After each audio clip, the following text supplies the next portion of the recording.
Hey, yo, Enra. And thanks for your thoughts on the game, Bubba. Might need a couple minutes because I'm trying to figure out why I keep running into this problem of not being able to see my fucking cursor on my CZN client. Kind of fucking annoying. Would rather that not happen. And CZN is the only game that has this fucking problem too.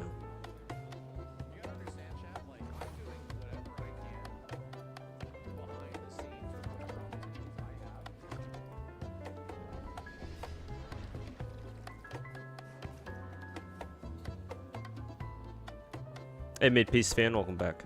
Hey, Monica, welcome to the stream. Yeah, okay, Lord, welcome back.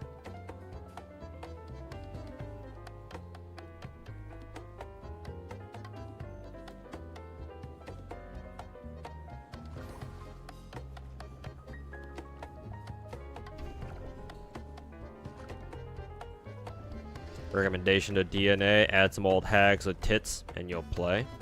I feel like the game already has a couple characters like that, unless you want more.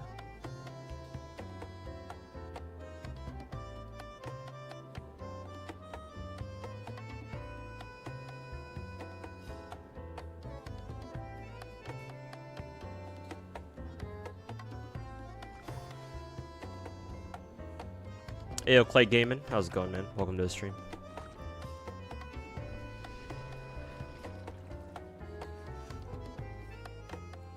Just got into Gacha, tried everything, and what was actually the most enjoyable? Hey, glad you like it, man.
See if this works.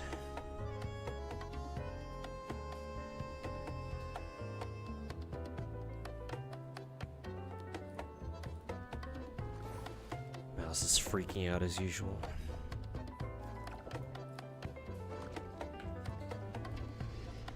Jesus, even on windowed mode, it still fucking eats my cursor?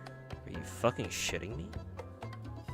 I wonder if any other streamer has had this problem of their cursor just randomly not showing up on whenever they're streaming. Whenever they're playing CZN.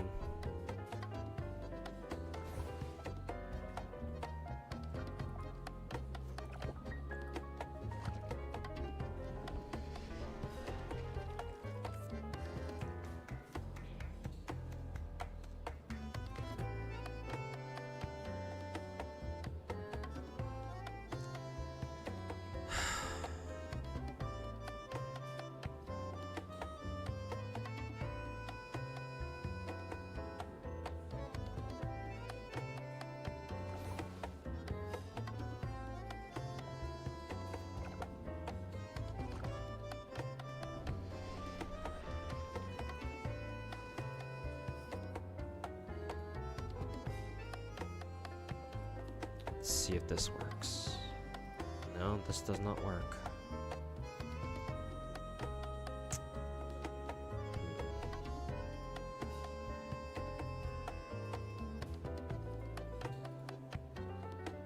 Maybe if I restart the game?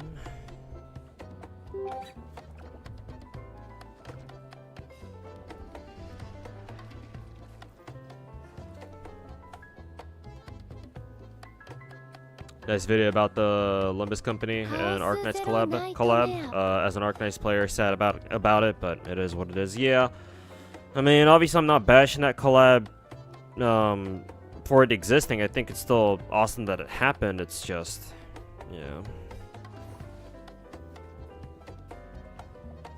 Wish it could have been better. Okay, now fucking resetting the game doesn't do shit. Hey yo, Double Pump Shotgun, welcome back. DNA is a great game, you're enjoying it a lot? Oh, I'm glad to hear that you're enjoying it. Hopefully I feel the same way too.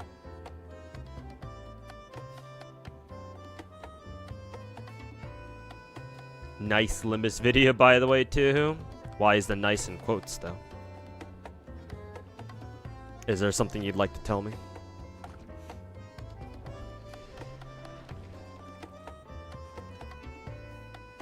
Why do I have Nikkei, GFL2, CZN, a game you don't know on screen? Because I need to do dailies in all of them. So, that's why they're there. If you want me to, I can put on some more gacha games too, if you'd like. Honestly, at this point, I play so many gachas, I could probably cover the entire bottom half of my screen with gachas. Though my PC would fucking crash and burn if I did that, but so I don't really do it. But I can definitely add a couple more gachas if you insist. At the moment, I'm trying to fix an issue that I have with CZN right now, to try to see if I can fix it once and for all. Because I have this issue where, like 75% of the time, it feels like whenever I boot up CZN to play it on stream, my cursor just like magically fucking disappears for some reason. Like, you guys can see my cursor on stream, but I can't. So that's kind of an issue. And it's not fun trying to guess where my fucking cursor is while I'm playing. So I would like to fix that. I'm trying to look up some solutions here, but I haven't found a fix yet.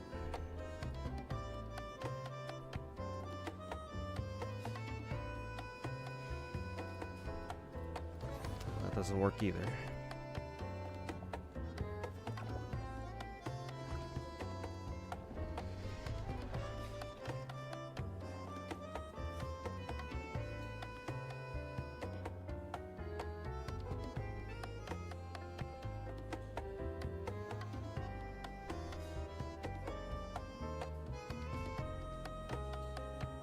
Saw your new video, agreed with me. Honestly, should have had both IDs and egos for sinners that got them, but appreciate what we still have. What I said was absolutely valid. Appreciate you thinking that way. I'm sure a lot of people out there don't share that opinion. Don't share my opinion. Not that I'm here to fucking farm validation for my own opinions.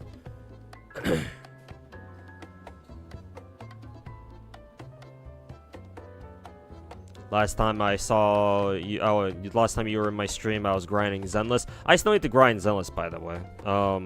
Tons of events I need to need to catch up on too. Basically, haven't done any of the events yet, and not Lucia. Yadhari should be next week, I think. What's kino? Oh, internet slang. It basically means like, you know, like great or whatever.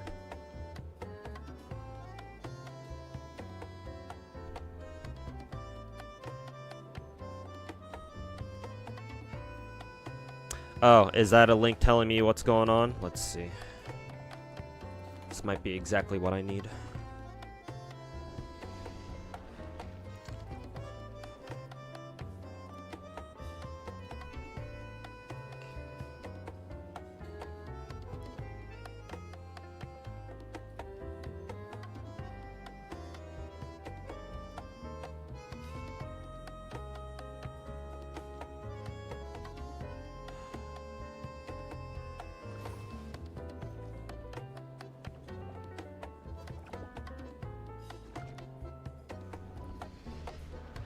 Turn off any recording software? I don't think I have any, unless it counts like NVIDIA GeForce Experience as one. Found out game is using APU instead of dedicated GPU. Oh, it's a game setting.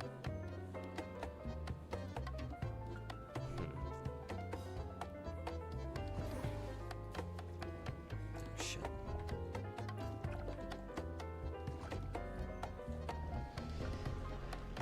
Let's see. Okay, scroll down, click graphics.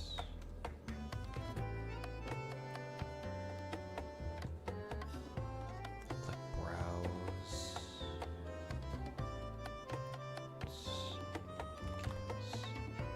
Maybe stove? Oh, I have to manually fucking find that shit. Great.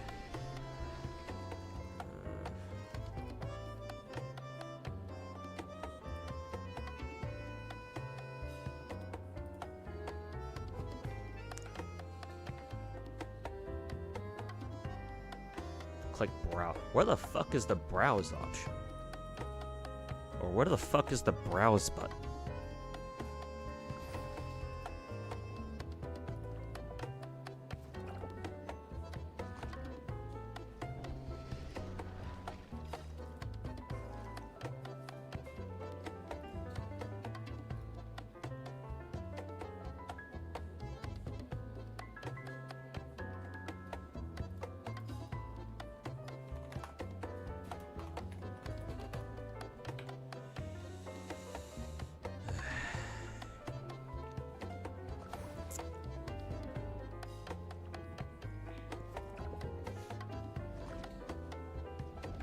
Maybe I'll have to manually look for the executable then.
Jesus, where the fuck is the Chaos Zero Nightmare executable? Is it under... Oh god, is it under...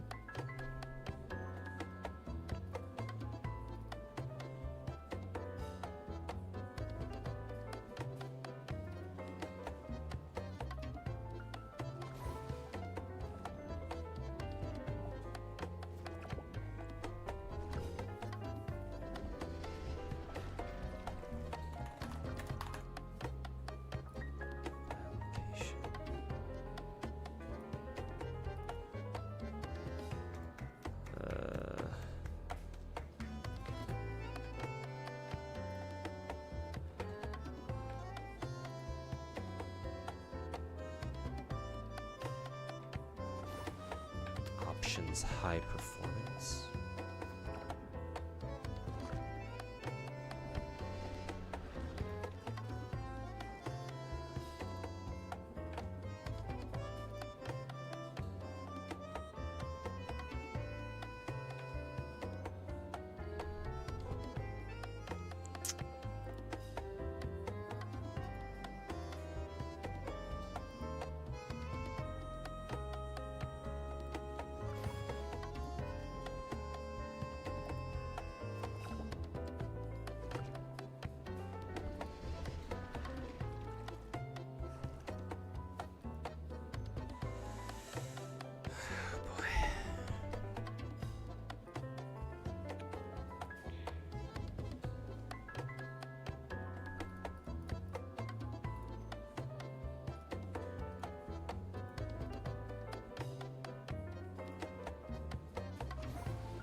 Wow, this shit is fucking annoying.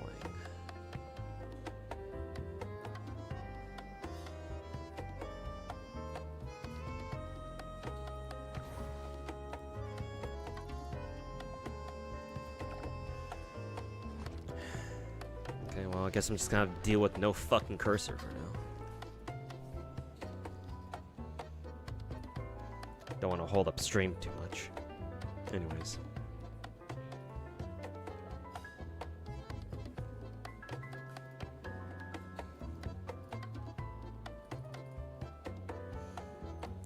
Extreme PVAs reset.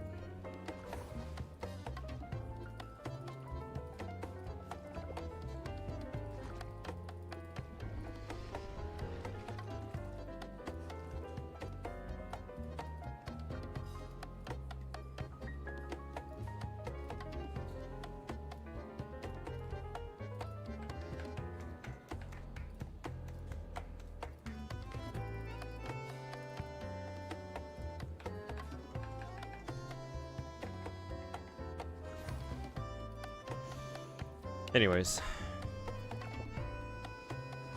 You linked me to the wrong Reddit.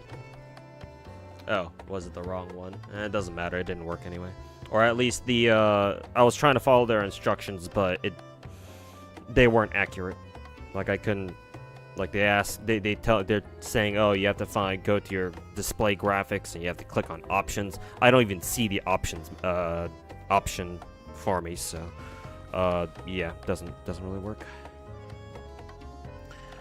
Don't worry about it. I'll try to figure it out. Hey Masamune, how's it going, man? Welcome back.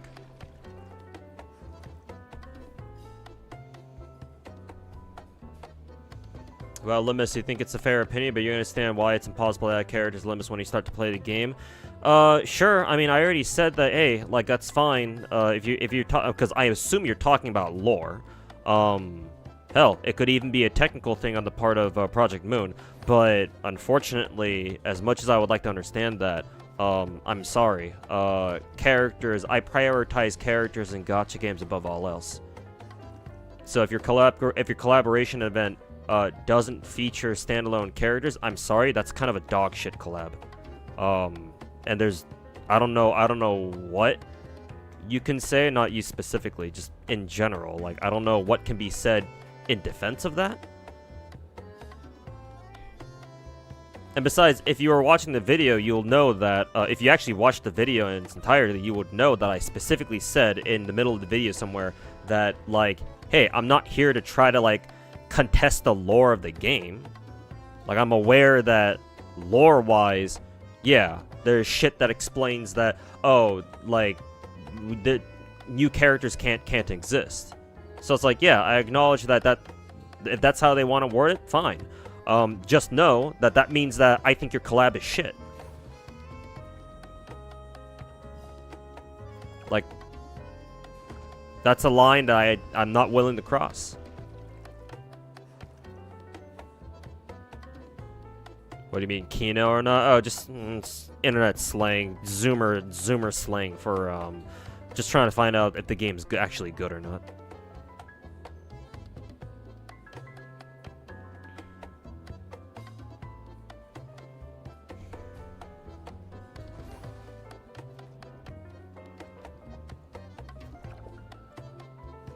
Not a huge fan of DNA right now. Combat just doesn't do it for you. Yeah, I think somebody in I think Bubba from my Twitch chat is also feeling the same way. He ain't a big fan of the combat for now. Play combat arms, bro. How much you gonna pay me to play it, my dude?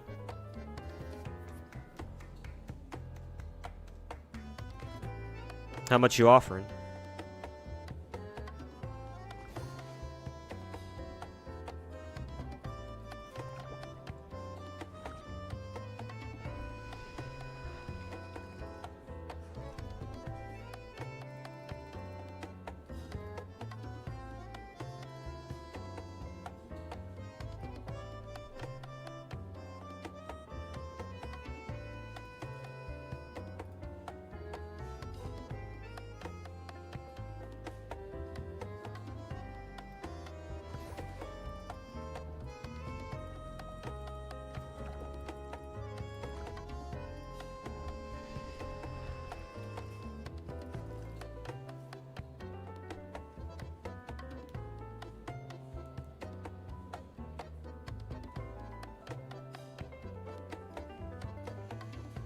Bitcoin right now. Do I even know how to accept Bitcoin?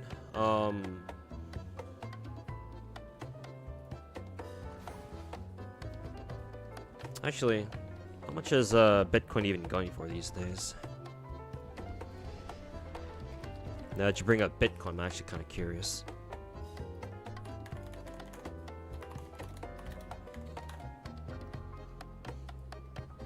Let's see, 112k.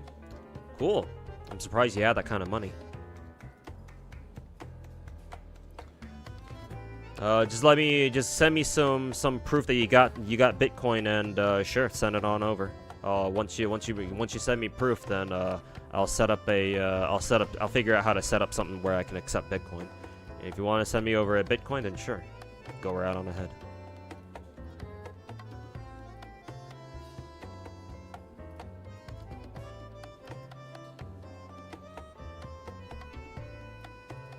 One Bitcoin's a lot. I mean, that shows you how much I give a shit about crypto.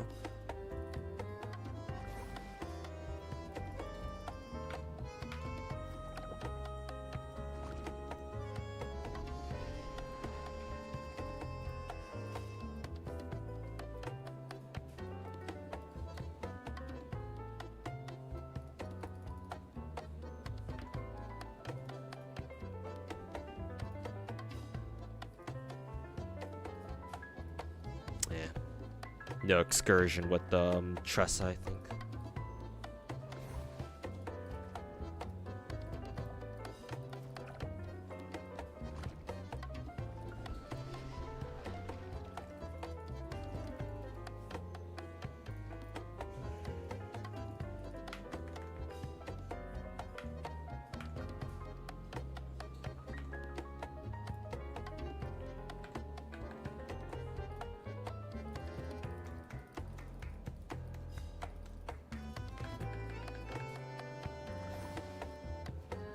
Hey, yo, Mr. J, how's it going, man?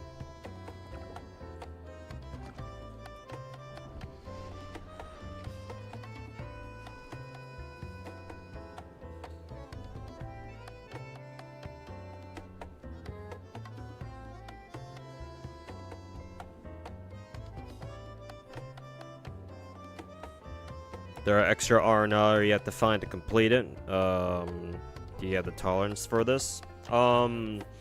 Like, I think if you just follow the R&R book, you should be alright. But it's the R&R. It's the fucking R&R quest line. I don't know if it's gonna be that simple.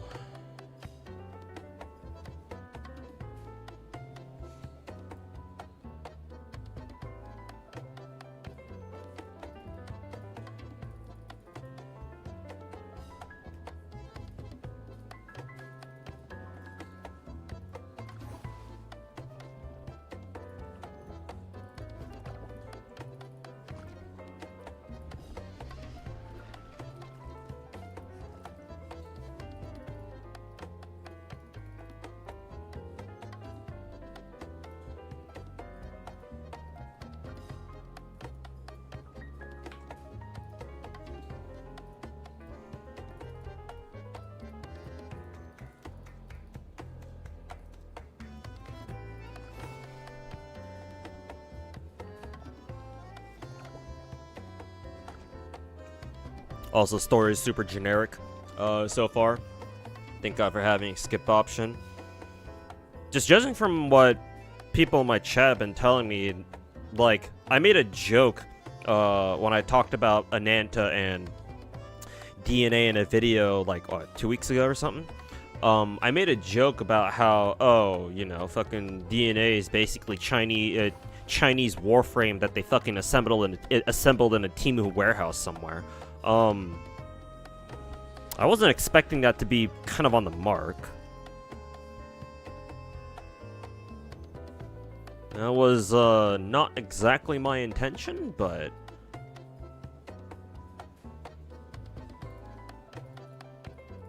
I guess you gotta call it how it is, huh? Is jazz though? Yeah, it's quite nice. Assuming it is jazz. Maybe it's not. Either way, it still sounds nice.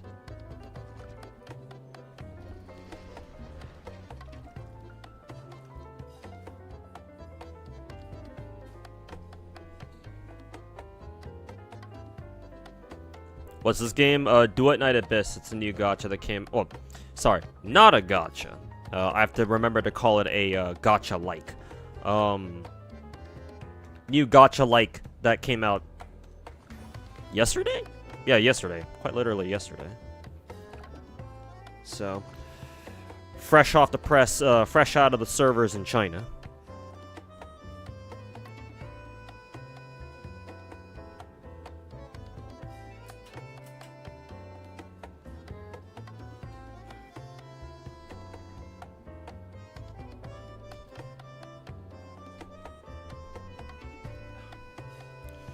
It's not a gacha game, nor way. It used to be. We know for a fact that its beta tests did have a gacha where you pull for characters. Obviously, the game still has a gacha. They just requisitioned it to be a skin gacha now. So.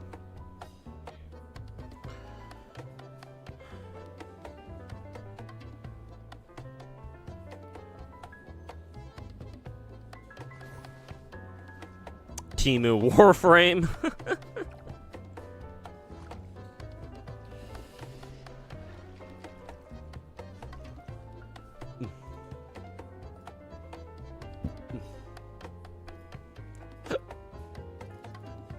When does the new update for GFL2 show up? Oh, next week.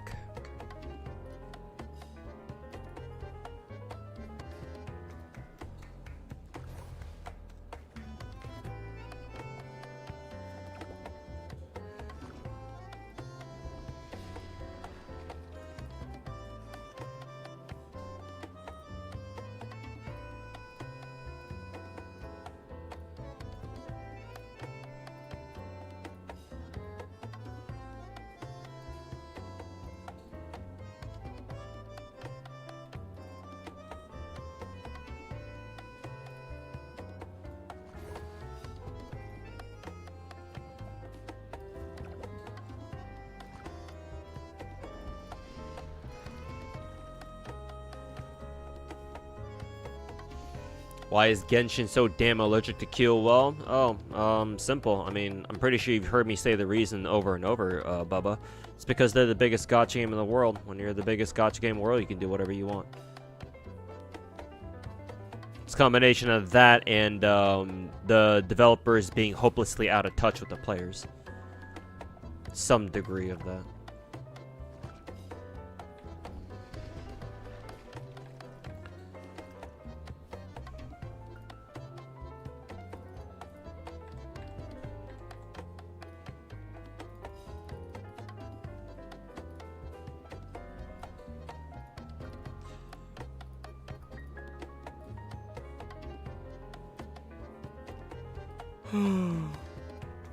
Oh, God.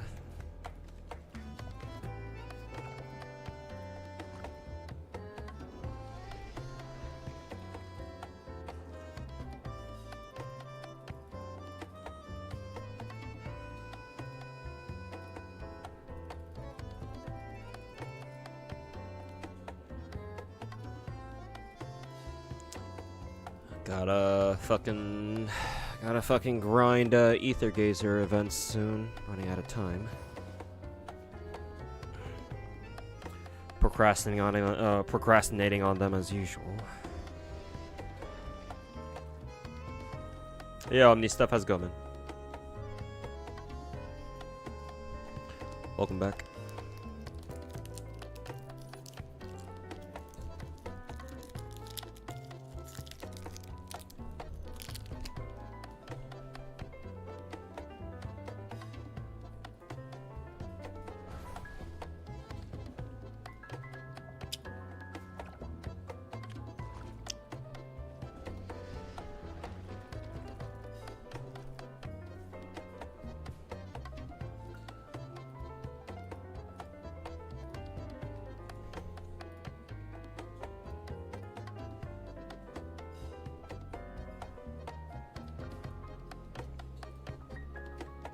Actually, I should be done with GFL2 as well.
Oh, right. Brown Dust and Horizon Walker.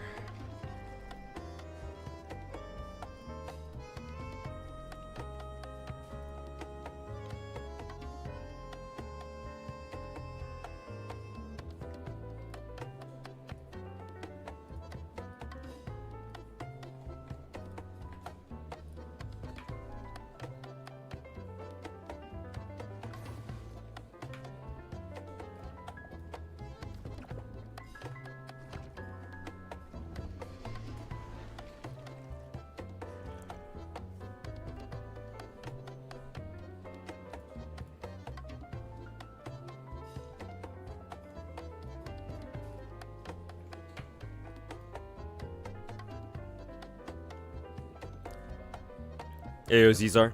What are my thoughts on DNA so far? It's not bad. I'm still searching for like a reason to like really like it and play it though. However, from the sounds of it, from just going off of what some of my viewers have told me when I started the stream, it's not looking promising. Like my joke, the joke that I made about it, about 2 weeks ago, about how DNA is basically, you know, Temu Warframe or Chinese Warframe that they fucking put together in a Temu warehouse. That was a joke, but some of my viewers have been talking like that's not really a joke either. Obviously, I'm gonna keep playing it to, you know, to see how I really feel about the game. So far I'm having a good time. It's the honeymoon phase, so yeah, of course I will. But yeah, I'm still really looking for a reason to really play it. I did say I want to keep I want to, you know, keep playing DNA and treat it as like a main game. Because I'm curious to see how well this game will do, having gotten rid of its gacha business model, but if the game itself doesn't entertain me, like gameplay wise, then yeah, there's no point in me playing. So hopefully I'll find a reason to keep up. Anyways, Nist, thanks so much for the raid. Hope you had a good stream today. Appreciate the raid. Welcome everybody from Nist stream. I'm not sure if I'm saying that name right, but excuse my pronunciation if it's off. But yeah, just started the stream not too long ago. And yeah, just going through some of my other gacha dailies at the moment, and then I'll jump into DNA.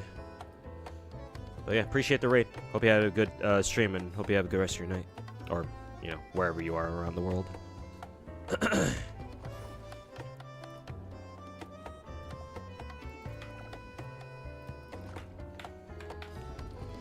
BD2 and Horizon Walker should be up now.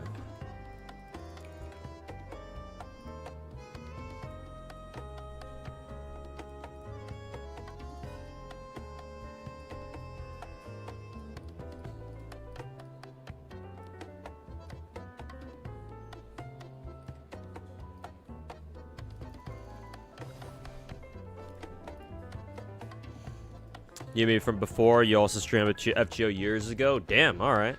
Unfortunately, I ain't gonna lie, I'm not sure if I remember you from back then, but I'll take your word for it. But yeah, appreciate the raid. Hope you've been doing well since the FGO days. I still, unfortunately, play FGO myself. Actually, I have FGO on my emulator now. I keep forgetting that I do. And I know I need to clear AP on that shit, so... actually, it's a good thing you reminded me. Pull it up again. Like I should pull up FGO right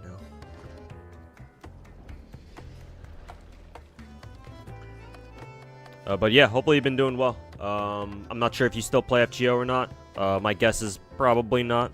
But yeah, hopefully you enjoyed your time with it. If you've moved on from it, and whatever it is you're playing now, hopefully you're having fun with that.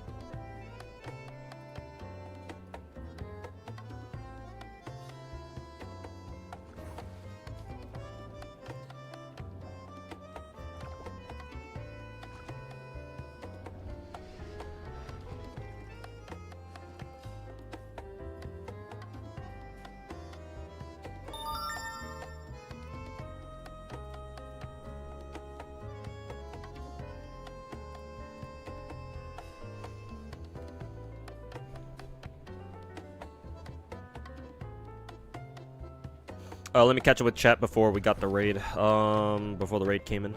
Let's see. Been playing DNA yesterday, saying it's got a lot of Warframes. Pretty accurate. Even the intro spoils Warframe a bit. No, that's funny. Have you tried Lolly Peeb yet? To whom? No, not yet. I don't remember if I actually got her as a kid. No, I haven't yet because I think you have to do an event to get her. But hey, it's nice that she's free.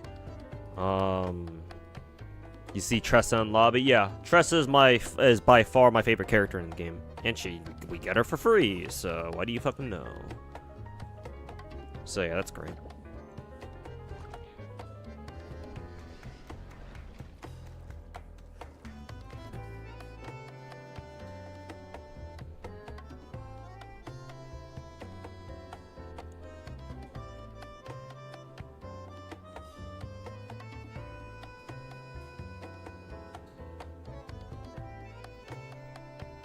There were lots of you guys who watched but never made a Twitch account. Oh, from way back when. Oh, okay, I see.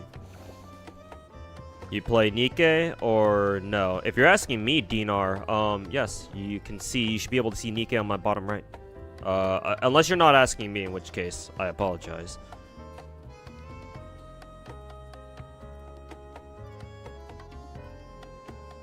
But if you are asking me, yeah, I'm going through my Nikke dailies right now. Just waiting for the third anniversary content to drop. What, like tomorrow or something? Technically 2 days from now.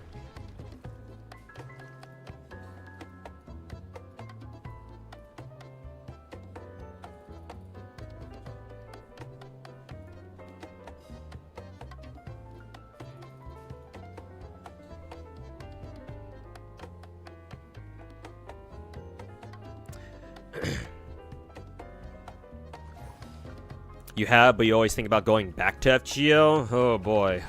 That I don't know if I can recommend. But you obviously have played FGO before, so obviously it's not like, you know, it's not like you're going into it dry or anything. I mean, yeah, if you want to come back to it, then, you know, that's fair. I guess these days the fact that FGO has fewer events, and what events they do have are longer in length, so overall less content. I guess in that sense, or in the sense of like being able to keep up with however many other gacha games you currently play, I guess that's a little bit easier.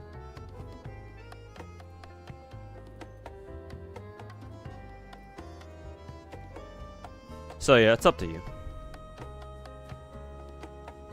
A mid-piece fan, gonna chill on Twitch for a bit. Oh, okay, gotcha. Hopefully I remember. Plays like 15 gachas. Nikke is one of them. We should be up to 18 now. Do I? Oh, that's right. I need to update Nightbot too. The gacha command. Hold up.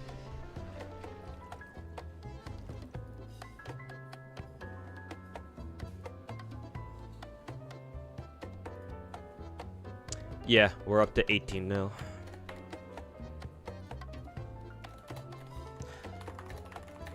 Even though obviously DNA is not really a gacha anymore. For me anyway, still counts. Okay. Chat command should be updated.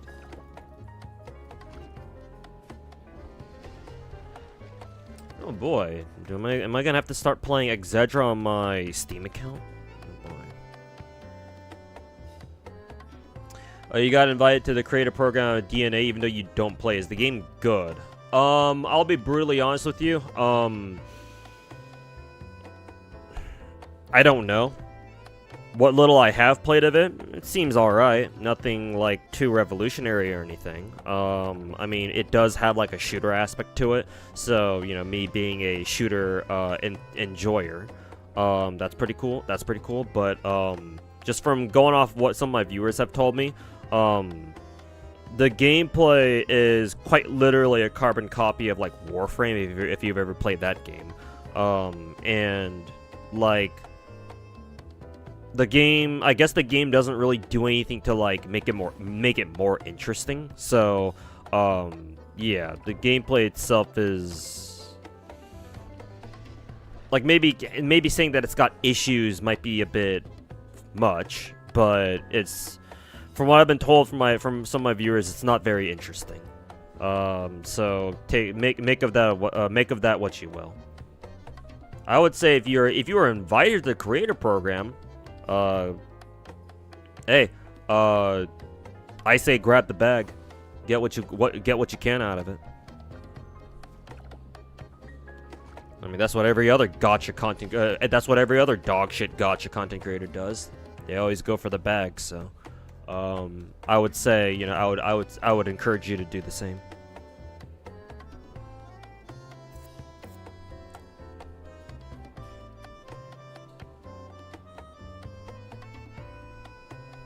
Have I played Stella Sora? I made the decision not to, because as soon as I saw, cause some of my viewers are like, hey, are you gonna play that Stella Sora game coming up? But right before it came out, I was like, you know, people have asked me to like ask me if I'm gonna play that game. So I was like, you know what, I'm gonna, cause I'd only ever heard about it. I've never seen its actual gameplay. So I was like, okay, I'll pull up their like a trailer or something and see what it's like. And as soon as I saw like the first like couple of seconds, I was like, oh, this is a fucking Blue Archive clone. Like, in everything but gameplay, Stella Sora is basically Chinese Blue Archive. Like, it just hit me like a ton of fucking bricks. It's like, oh yeah, this shit is obvious. Hilarious, too, because, you know, obviously it's published and developed by Yostar. Or, you know, developed by whichever in-house developer squad / studio that Yostar's got working on Stella Sora. I decided against it. One, because I wasn't like planning to play Stella Sora, so I was like, do I want to, you know, do I want to pick it up out of like all of a sudden out of the blue right now? I was like not really, no. Not only that, but because it's a Blue Archive clone, I was like, I already play Blue Archive, so it's like, do I really want to play another fucking Blue Archive? Not particularly. Especially if Stella Sora will turn out to gameplay. I'm not talking about its gacha drama. I'm well aware of that. That's a separate discussion. But purely from a gameplay perspective, right? I was like, well, shit. If Stella Sora is basically fucking Chinese Blue Archive, and they literally, almost quite literally stole, not stole. Well, I guess if you ask some people, that, you know, it is stealing. But other than that, considering that Stella Sora is quite literally fucking Chinese Blue Archive, it's like, clearly they fucking copy-pasted a lot of shit from Blue Archive over to their own game. It's like, well, does that mean that they're going to treat the gameplay the exact same? Because Blue Archive is obviously a great casual game. I'm sure Stella Sora, from a casual perspective, will be great. Will be fine. Will be just fine too. Again, if you copy, just like all the Genshin clones out there, if you clone something that's really good, chances are, as long as you give enough of a shit, your own clone is actually going to be pretty good too. The issue with Blue Archive is that I think Blue Archive's gameplay at an endgame level is complete fucking dog shit. So if Stella Sora ends up like faithfully copying quite literally everything about Blue Archive, that means that their endgame will also be complete fucking dog shit too. Obviously, that's kind of a stretch in logic, and ideally, you know, I should wait until they actually give endgame content, or wait for people to actually reach the endgame content of that game, and see how bullshit it really is or not. But considering that it's a Chinese gacha, and I've seen how Chinese gachas handle, like, you know, oh, how do they handle, like, dupes of a character? It's like, oh, well, you know, you can kind of put two and two together, so... So ultimately, I decided not to pick up Stella Sora. So no, I don't play that game. I will try to keep tabs on it, though, because I do find it quite fascinating that we finally have what I would consider to be a legitimate Blue Archive clone, which is very weird to say, but I guess we have it now. So I want to keep tabs on it, see how well it does. Obviously, it's going through a bit of a drama case right now. That's obviously putting it very lightly. But we'll see how it shapes out. We'll see what happens.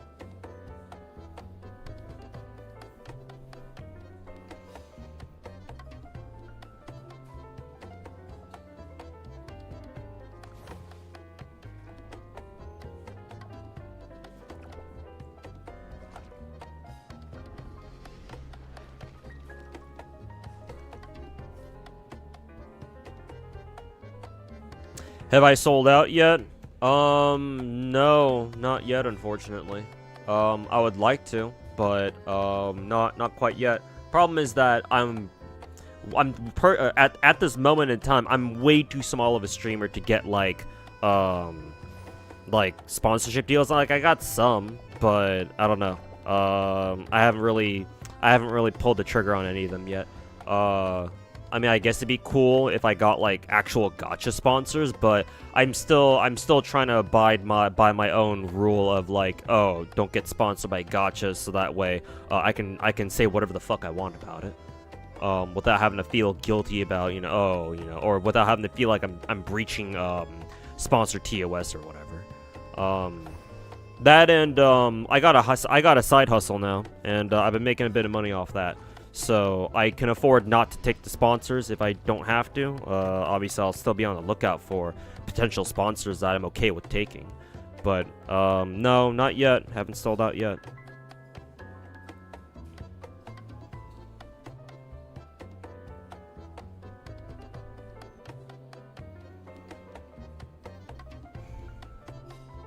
Close to 20 gachas in the future. Oh yeah. Oh yeah. Enfield is what? We're thinking it's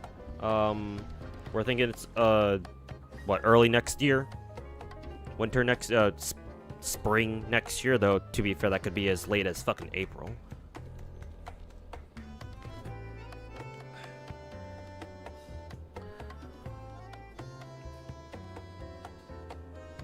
And what else?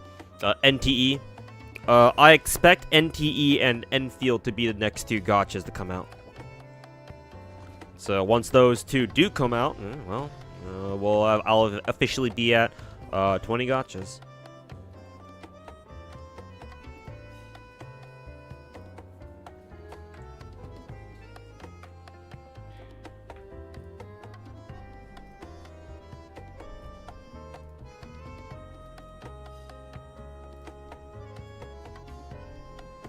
Don't forget Azure. Oh, I haven't forgotten about it. It's just I don't think we'll get that.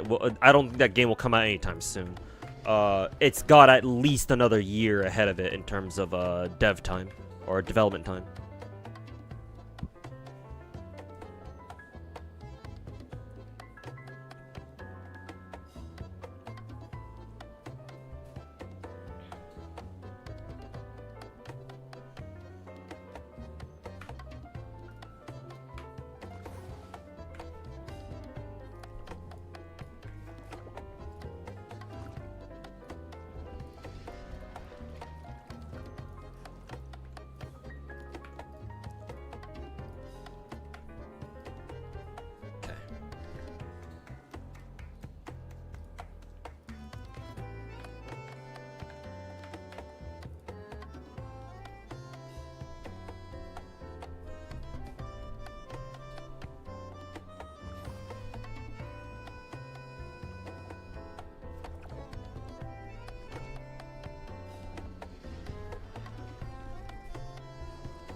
Anyways, got work. See ya. See ya. All right, I'm just have to take care, man.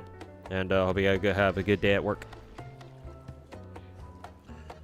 YouTubers are talking about CZN. It's blowing up in popularity. Yeah, I can see that. Out of curiosity, which YouTubers are we talking about? I know, apparently Northern Lion is playing CZN. I don't know if he's played it on stream. But apparently, according to that Library of Laterno Twitter account, apparently NL's been yapping about CZN over on his Discord, which is kind of hilarious.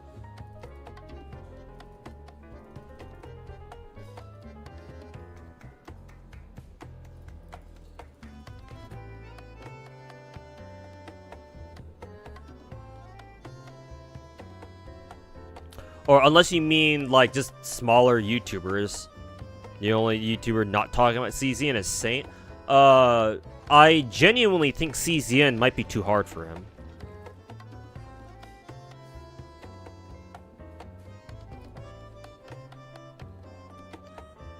So that would make sense.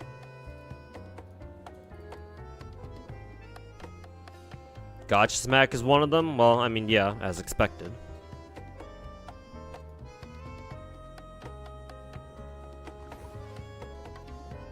By his own admission, he's a bag chaser, so... yeah, of course he'll play whatever gacha is popular and people are talking about it and glazing.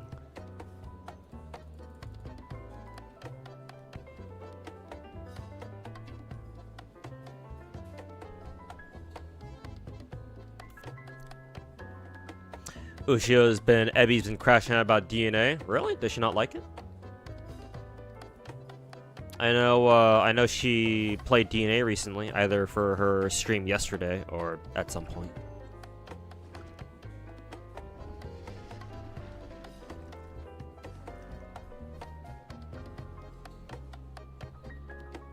I'm gonna give DNA about like 2 patches. If you still don't find a reason to continue to play, you'll just drop it. All right, fair enough.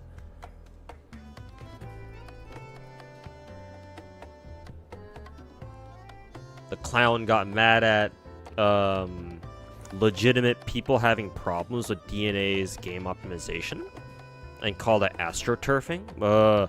I assume you were trying to say that Saint Tontos was getting pissed off at people who were having legitimate problems with DNA's optimization.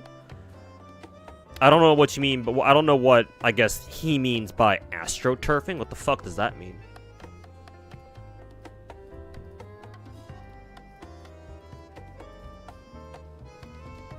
What, is astroturfing another fucking dog shit Reddit buzzword that he stole from like Twitter or something?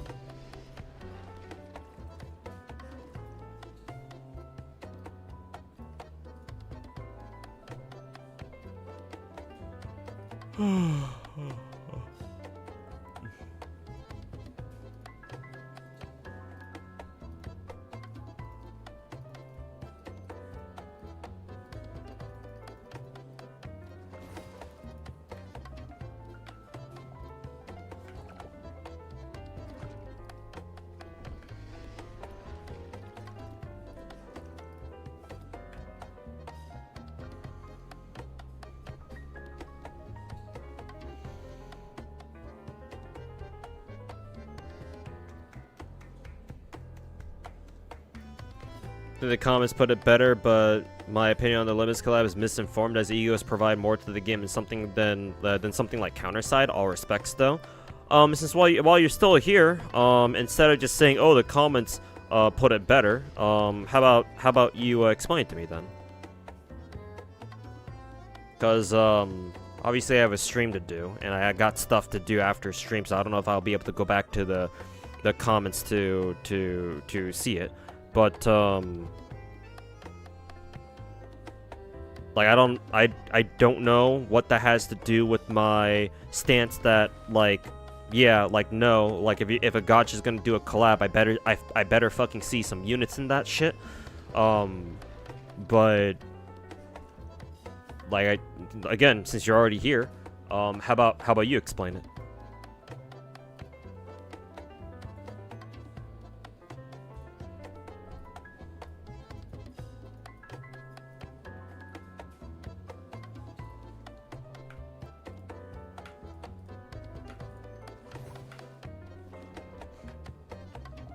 Crazy, you're looking forward to play DNA so badly. Now after testing, it's not really your cup of tea. Game didn't hook you at all. Yeah, a couple of my viewers are feeling that way too.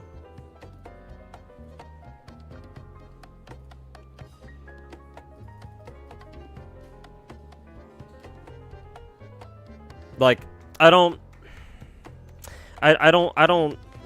mean to sound like, you know, oh, I knew, you know, the developers of DNA were up to something. I don't want to sound like that, but like I always had this reservation about DNA, where it's like, okay, so they changed, they fucking got rid of their gacha. Like, why? Right? Like, Remember, developers are companies, right? Like, they're here to make money. They're not your friends. They don't do this shit because, oh, we truly do it for the players or some shit. Like, maybe some studios out there do that. I'm not saying every single gacha company or every single video game company out there is a soulless fucking cold ass piece of shit. But like,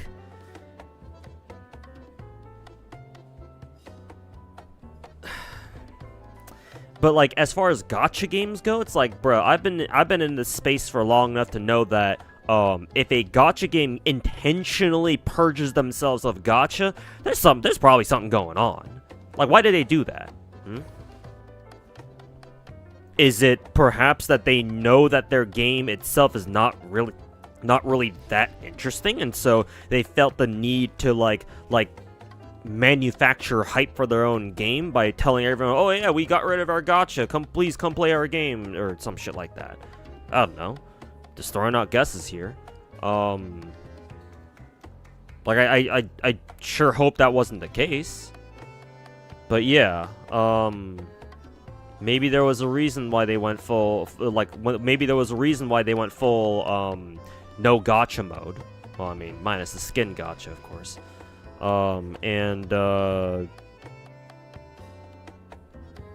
Yeah.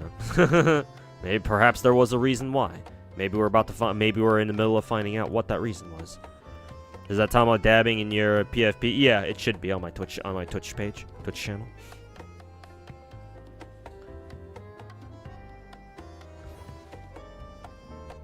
The lolly models in this game are low-key ugly. I don't think they're that bad.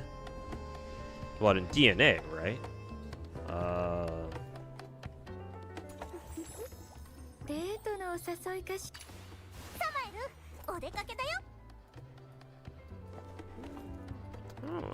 I don't really have a problem with them. I do think that Truffle, or Lolly Peeb, is probably the best looking one. Because I think there are, what, 3 lollies in the game? Lolly Peeb, Lisbel, and the Lolly Octopus. Tabeth. I think it's just those 3 for now. Unless there's one that I'm missing somewhere. Not bad. I think the bigger issue in this game is that its art style is uninspired. Like, I'm not gonna call it generic, because I think that people do not use the term generic properly. But then again, it's the internet, so. But the art style is definitely, I don't know. Probably could have done better investing more money into the art department. So I think that's why you think the lolly models don't look too good. But then again, that would have to apply to every single character in the game. Maybe there are some characters who look better than others, but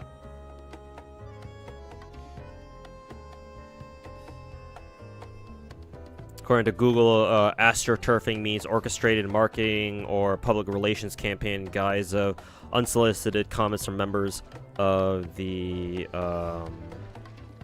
public. According to Google, it means to set the practice of presenting an orchestrated marketing. Oh, so basically what the rats do on a daily fucking basis. How about St. Tontus go tell Glaive Keo to shut his ass up then with all his fucking anti-Hoyo videos? Oh wait, they're all fucking rats. Astroturfing. Yes, of course, a fucking rat like St. Tontus would know what that word means. Too bad he never looks at himself when he says that. Fucking piece of shit.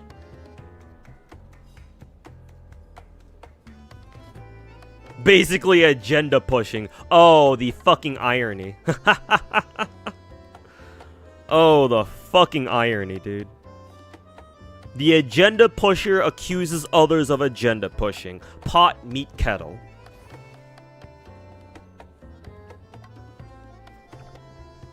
What a fucking joke of a human being.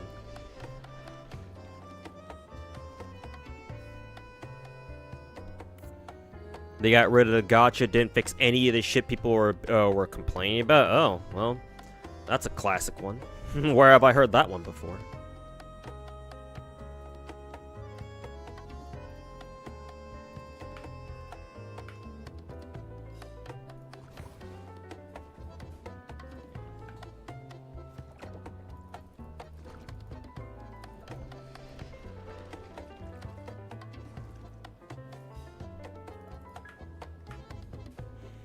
as more of a Warframe player compared to Gacha these days. What are my thoughts on DNA? View this game as a Warframe competitor due to their abandonment of Gacha. If you see it that way, so far from what I'm hearing from my viewers and just based off my own experience so far, well, I can't really say based off my own experience. I haven't played enough of DNA to really know. But judging by some of my viewers' reactions or their opinions on the game, now that DNA's been out for like a day or two, it feels like calling DNA a Warframe competitor might be giving them too much credit. They're definitely a Warframe clone, but to call them a competitor might be a bit of a stretch.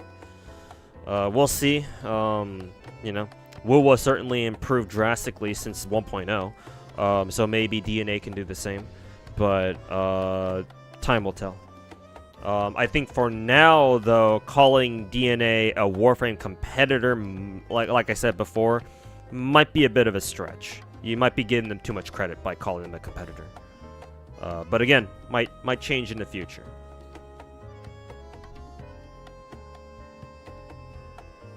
Too many direct copies from Warframe to make it unique enough. You're talking about, yeah, for DNA, right? Yeah. Like they aggressively advertise the word free on their live stream. Yeah, exactly. Free this, free that.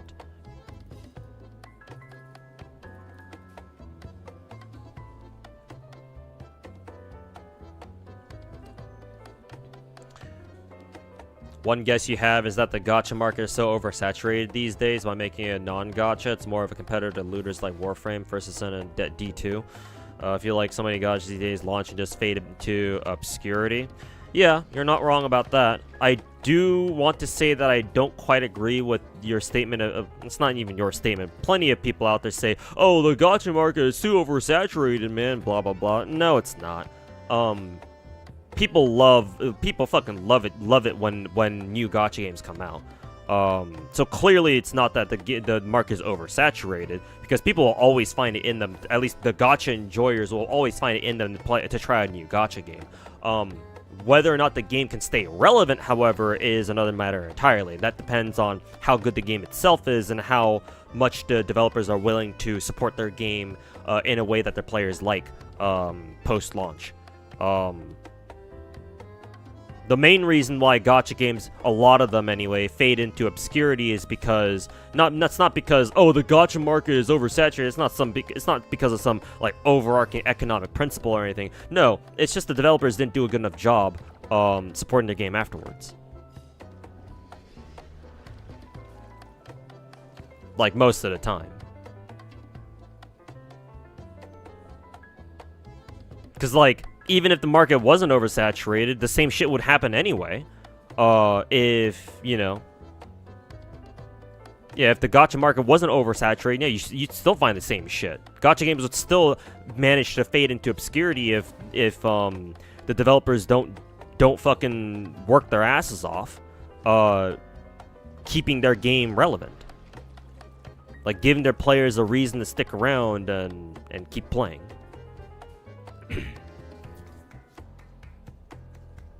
You gotta give players that reason. Unfortunately, a lot of gacha games fail to do that. Gotta go now. Alright, Dinar, thanks for hanging out, man. And thanks for showing up from NIS stream. Appreciate it, man. But yeah, take care, man. And have a good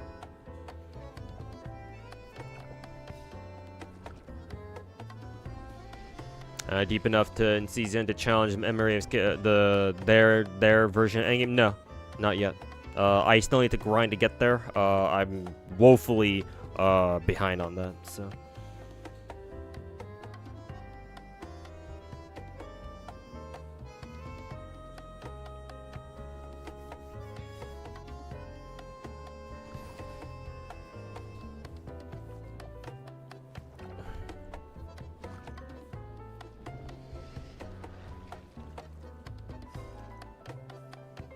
Heyo, lady. How's it going?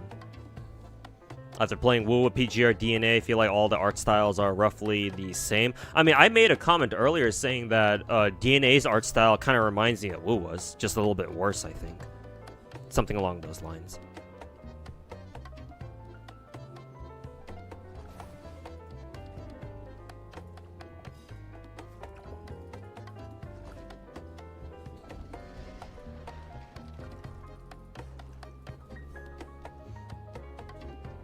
Not gonna be long because you're getting ready for work. Okay, fair enough. I gotta do BD2 dailies now.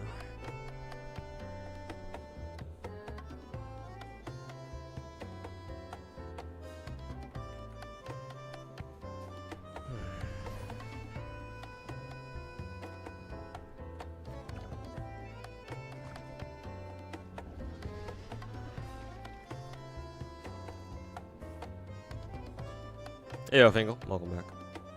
Ready for Nikkei anniversary? Mm-hmm. It'll be a good time.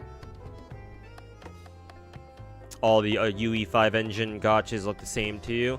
You know, that's probably a good reason why. PGR is what, Unity? So I guess technically they don't count, but WoWo definitely is definitely UE5. Is DNA also on UE5? I assume so.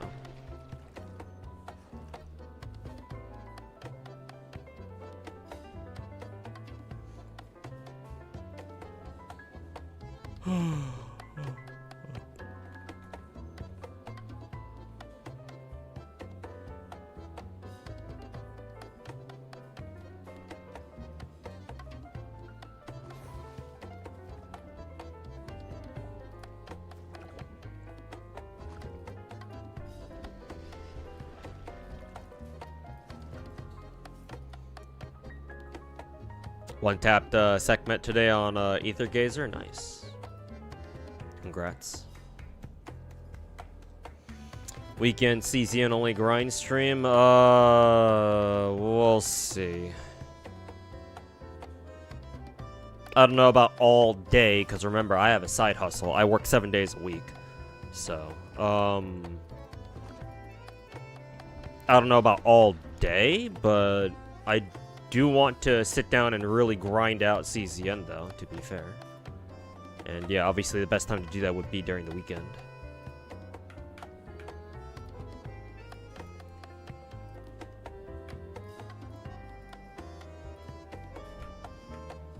WoW and DNR UE4? No, they should be UE5. At least I'm pretty sure.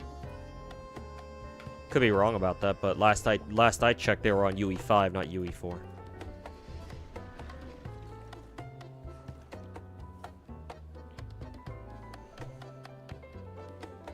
DNA puts out what is it? Also, thanks Finkel for the year-long reset, man. Congrats on your Emerald Tail badge. I appreciate it, man. Thanks for being a real one. They give very little pulls for skinny gacha as well. Haven't gotten a single 5-star skin for the whole time. Granted, it's just skins, but it'd be nice if the rates or pity were better. I find it truly ironic since you brought that up. Since you brought that up, Mid-Piece fan. I find it hilariously ironic that, like, what, 2-3 days ago, that Glaive Keo fucking rat bitch made that one video accusing Hoya of being greedy and fucking, like, they've lost their minds or whatever dog shit thumbnail that was. It's like, holy fuck, his agenda pushing is so fucking obvious. Cause, like, if that's the case, then I better fucking see a video out of him that accuses DNA of doing quite literally the exact same fucking thing. But we all know he's not going to because he's a fucking dirty ass astroturfing agenda pushing son of a bitch. And so he's not going to make a video criticizing DNA for having a dog shit a skin gacha with 0.3% rates, by the way. UE4, WoW was UE4? Oh, okay. I didn't know that. I thought it was UE5. I stand corrected. You're definitely right. I think there's another factor important to this. For this game is how it's going to compare grind and content-wise to looter shooters. A lot of Warframe creators streamed this game today, so there's some interest from the looter shooter community from it.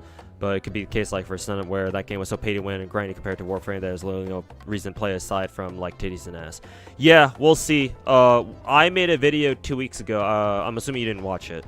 So I would recommend you go through my YouTube channel and find a video from like a week or two ago where I talk about both DNA and Ananta, because those two are the former gacha games that got rid of their gacha, and you know they were making a big whole deal out of that. In that video, I made it clear that, like, unlike everyone else, where everyone else is like, oh my god, DNA and Anant are gonna revolutionize the gacha market. They're gonna revolutionize the gacha space. You know, and they, you know, all these fucking dog shit gacha content creators out here, fucking hype beasting the shit out of DNA and Nanta for getting rid of their gacha. Oh my god, look how impressive that is. Like, I was like, now hold up a bit. Now hold the fuck up. Like, back the fuck up a bit, right? It's like, I thought, at least in that video, what I said explicitly was that I get the feeling this shit is just one big fucking PR stunt, right? Because my worry for that video was that, oh, since there's no more gacha and you can just grind for everything, so, like, how... My main concern was how long it's going to take for you to grind a full-ass character, or, like, a weapon, even.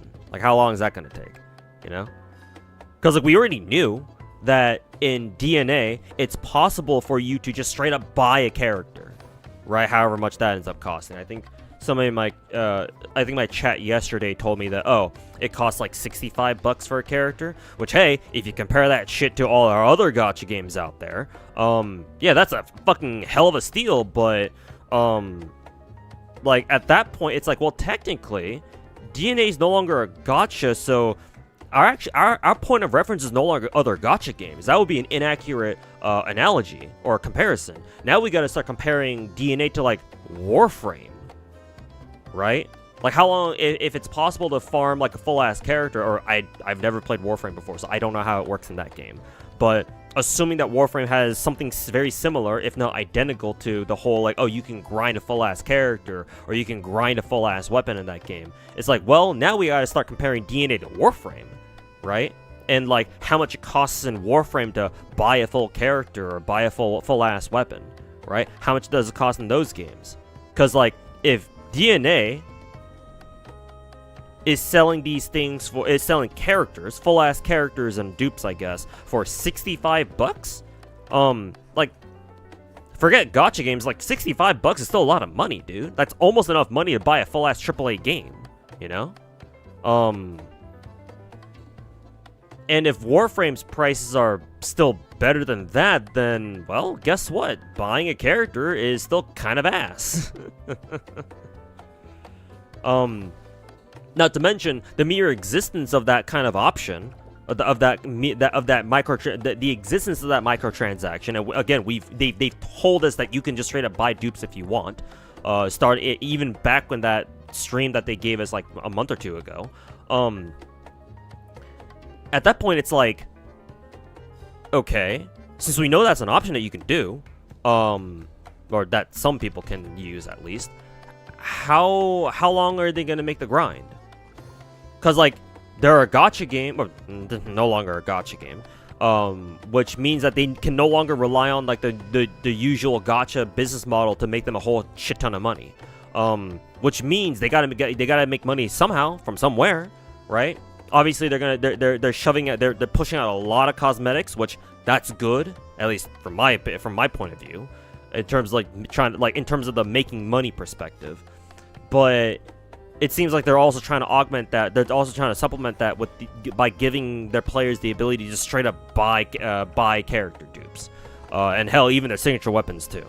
And it's like, yeah, I get why they're doing that, but first of all, is $65 too much? I don't know. I don't have a point of reference for that. And more importantly, because they have the option of letting you buy characters and buy weapons in a game where otherwise you're gonna have to farm for them. Okay, how long are they gonna make the farm? How long are they gonna make the grind? Like, how long is it gonna take for you to farm a full ass character? Like a week, 2 weeks, a month, 6 months even? How long is it gonna take?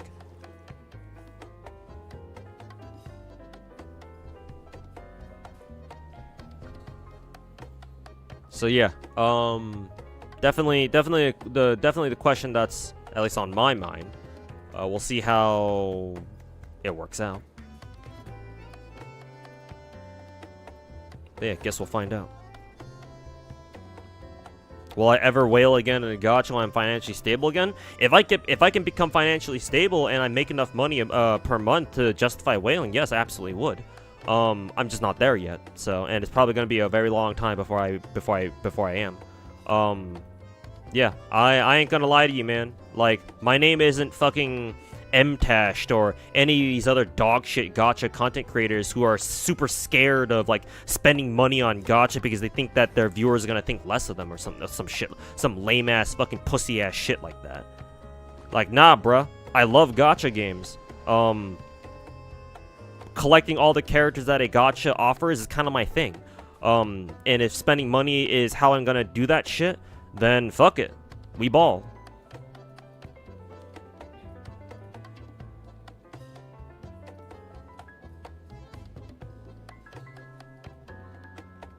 So yes, when I'm financially stable again, yes, I would love to go back to spending money on gacha. Obviously, I don't know if I'm going to spend as much money as I did in the past, but maybe slowly work my way back up there again. It's just that this time, you know, I don't want to fucking yeet myself down into the fucking abyss doing that. I've learned my lesson. I'll try to make sure that it doesn't happen again. So that way it's more, you know, sustainable. But yes, if I have the chance to do that, and I make absolutely certain that, you know, everything else in my life is taken care of, and you know, I got enough money rolling in, sure, absolutely.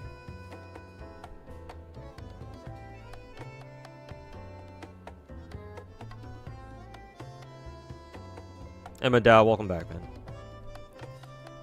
Games like Warframe aren't designed to be a character collector game. Yeah, I didn't expect that. I wasn't expecting it to be either, yeah. Maybe just pick a main you'd like to play the most. Yeah, exactly. I think I saw somebody ask one of my other Twitch viewers what kind of Warframe main he was, and he answered with like Chroma or something. I think it was Omni stuff from earlier.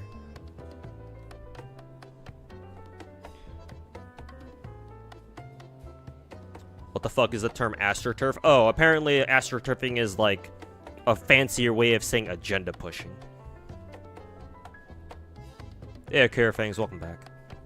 Rat learned a new buzzword. Yeah, well, I guess that's how you be a good content creator these days. Just fucking spew out all the fucking Twitter buzzwords you happen to know off the top of your head, and people will be like, oh, yo, dude. Just fucking nod their heads. Not a single fucking coherent thought behind those fucking glazed over eyes of theirs.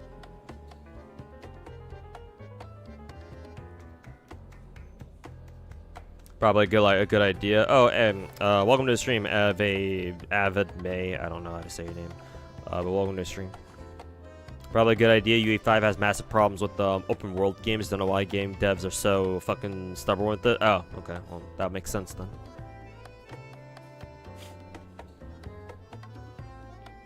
$65 for a character is a fucking scam. Most Prime Warframes in that game cost less than $5 in in-game currency. Not to mention you can get that in-game currency for free very easily and quick.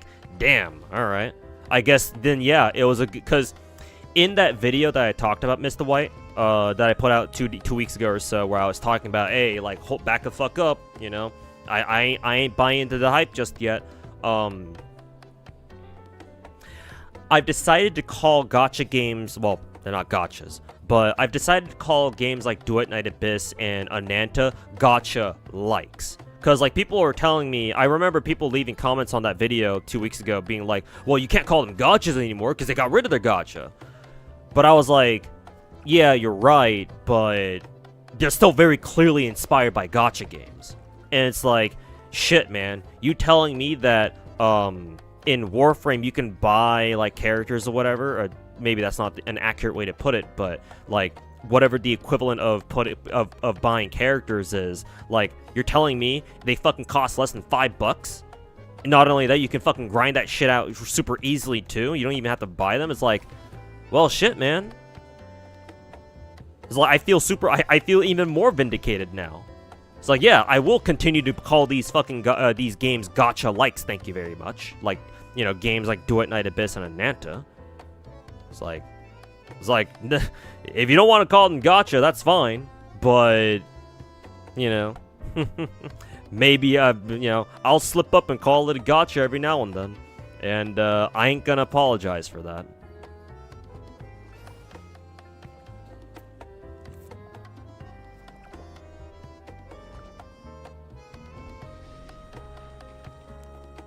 One thing MTash did was make a video for CZN reviewing it and telling watchers it was sponsored at the last 5 seconds of the video.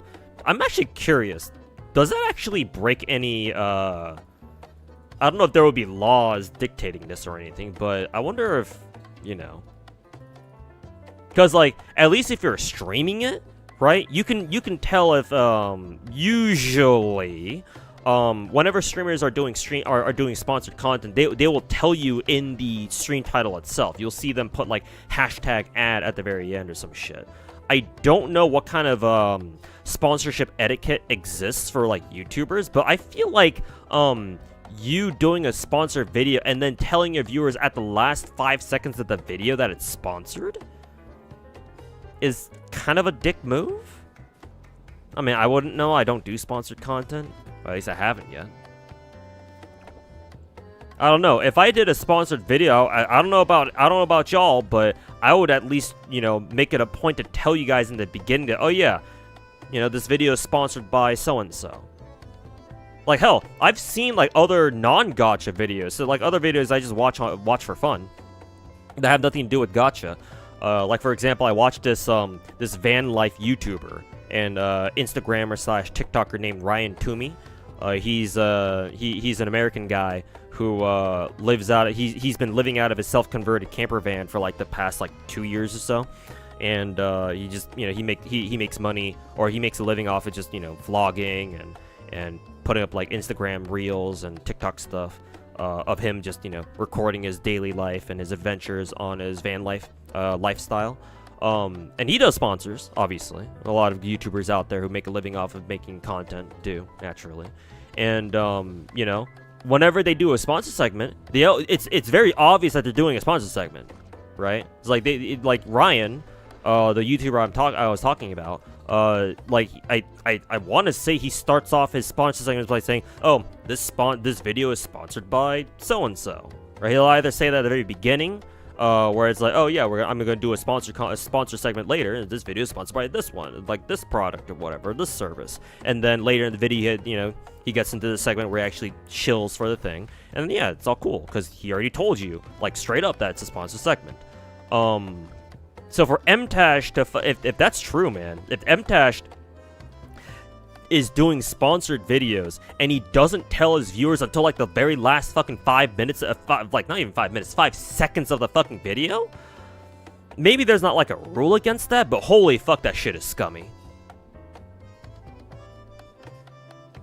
You thought MTash quit gachas long ago? You think he does?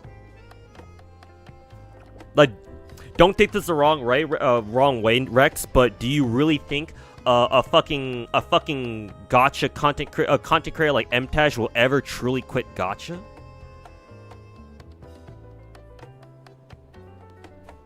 The dude who spent fucking years threatening to quit Genshin and always comes crawling back?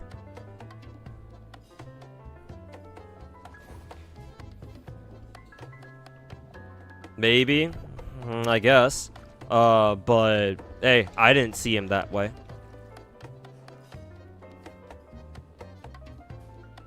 Gacha content creators like him, like, give me a fucking break, dude.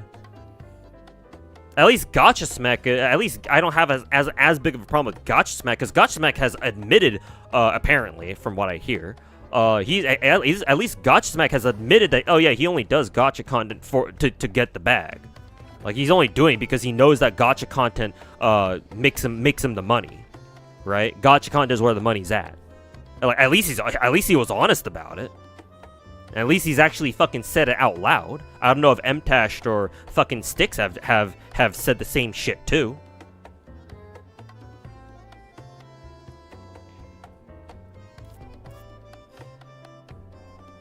Generally, it should be transparent from the start. Yeah, that's what I'm saying.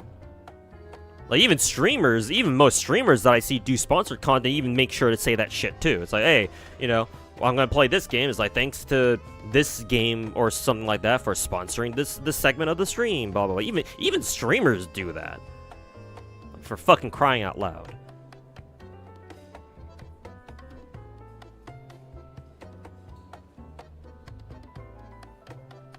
Pretty sure he also plays Warframe too, maybe. I mean, MTash apparently started off with the, what, Destiny? But yeah, no, man. Ever since he was successfully able to ride that Genshin wave back in 2020, no, he can't go do any other content. I'm not saying he can't, it's just if he tries to, he'll realize that all of his videos that don't have something to do with gacha games, get nowhere near the amount of views that he wants, that he's used to. So he will come crawling his ass back to making gacha content. Like, I will say, like, to be fair, to give him at least a bit of credit, I'm aware that he has got a family, so like I can at least kind of understand why, because he's got a family to take care of. But like,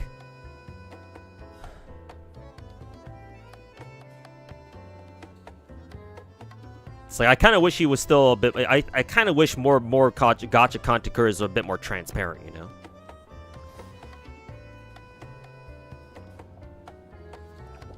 And besides, you know, I don't want to give him that big of an excuse either.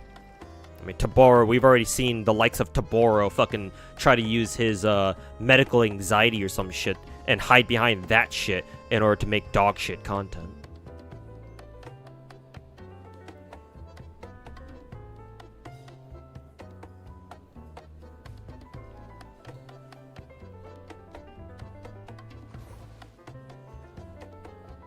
He's tried every gacha that came out this month and has at least one video on all of them. Who are you talking about? MTash? I mean, it doesn't matter who I'm talking about. Basically, any gacha content creator big enough, yeah, that's what they did. Like, on one hand, I don't blame them, because, you know, it's a new gacha game, so yeah, they'll cover what's new. But on the other hand, it's like I see a dipshit like Styx, for example. Like, before Stellar Sora came out, he was fucking gassing that shit up, bruh. Like, fucking glazing the shit out of Stellar Sora, at least from what I could tell. Maybe he wasn't glazing it that bad and that hard. But I do recall that a lot of his tweets leading up to Stellar Sora's release was like, oh, Stellar Sora is gonna be such a good game, man. Everyone should go play it or some shit. Probably because he was sponsored to do that. Or probably because he was sponsored to make Stellar Sora content, you know. Big fucking surprise. Like, even after Stellar Sora came out and people were starting to realize, hey, wait a minute. Like, there's some shit in this game. Like, people were starting to be like, well, actually, the gacha in this game is kind of dog shit. Even up to like the first or second day of Stellar Sora's release, he was still trying to convince people that, oh, you know, Stellar Sora is actually a great game. And like, you know, I remember this one Twitter interaction between him and Fobmaster, where Fobmaster was kind of complaining about the gacha, and then Stellar Sora was like, no, it's actually not that bad, or some shit like that. I don't have the details because I don't remember that thread clearly, but I do recall that a conversation like that did happen. And of course, eventually Styx. Yeah, same difference. He succumbed to the peer pressure, basically.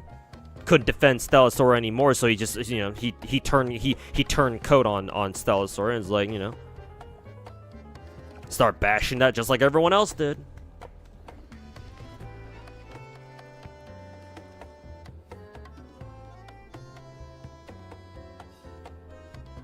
He can't make money without gachas. MTash, I assume. 70% of the subs come from gacha games. Yeah, because he was able to ride that fucking initial Genshin wave so fucking hard. Like, credit where credit is due. It's like, hey, I would have done the same shit too. I sure fucking wish I did. But yeah, 5 years later, MTash can't go back to making non-gacha content. At least not if he still wants to put fucking food on the table.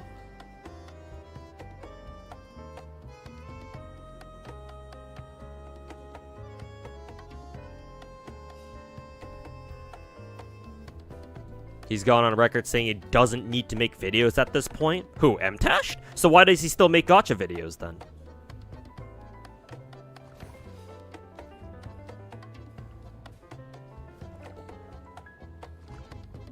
I agree with his concerns, though. Just don't like his attitude and the way he said it. Yeah, essentially. Like, most of the things he said in his Arknights Enfield videos, like, yeah, I do actually agree with to varying degrees. It's just, his attitude is fucking horseshit, and, some of his mannerisms are, yeah, questionable. That, and he's an elitist piece of shit, so. Hey, yo, Fear, how's it going, man? Welcome back.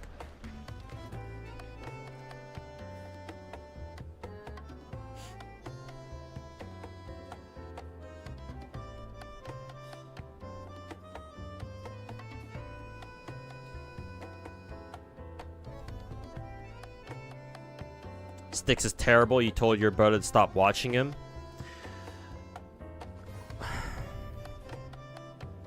Like, at this point, Styx is, what, a fucking journalist gacha content creator? And again, it's not that journalists are fucking useless. Because,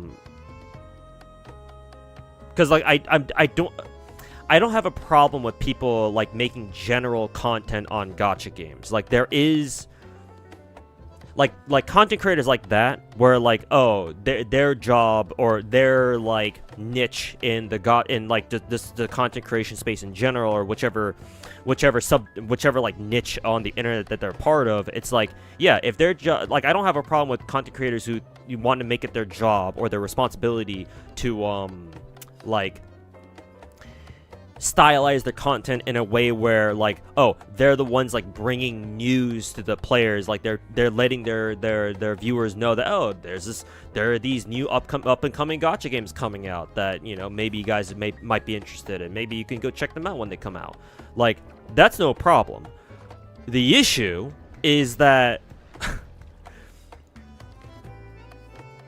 that's all they do.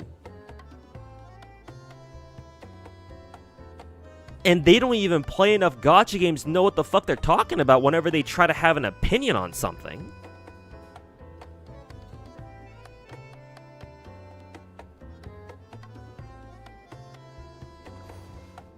It's like, if you just want to, if you want to do like the gacha journalism shit, then yeah, that's fine. But just fucking stick your ass to that, bruh.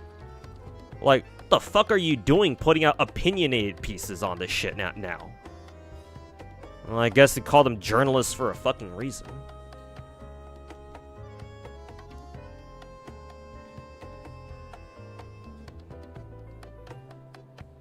Like, for example, Guitar Rock 69, that dude is, that dude's the kind of content creator that I'm like, oh, okay, he's cool, right?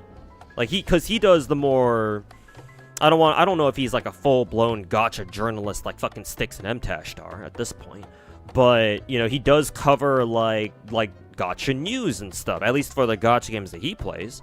Not only that, but like I at least get the vibe that he actually like plays the gachas that he makes videos on.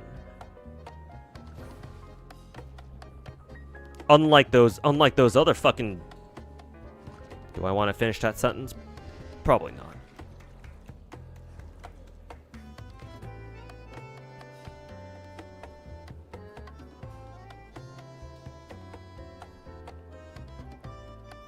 Tell him, set him straight. Hey man, I'm trying, my dude. Problem is that people don't want to fucking listen. Nah, they just want to bitch about whatever dog shit's going on in whichever gacha game they're playing. Oh, what's that? Stellasaurus gacha is bad? Oh, well, time to deal with fucking 2 or 3 weeks of nothing but fucking retards on Twitter fucking regurgitating the same shit over and over again.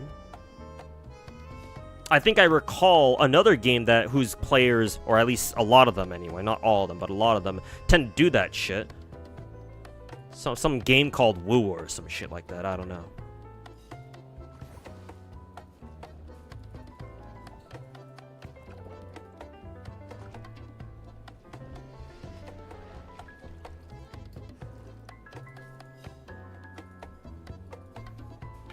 Six is on the front of the algorithm. He's been there since the fucking free MMO days.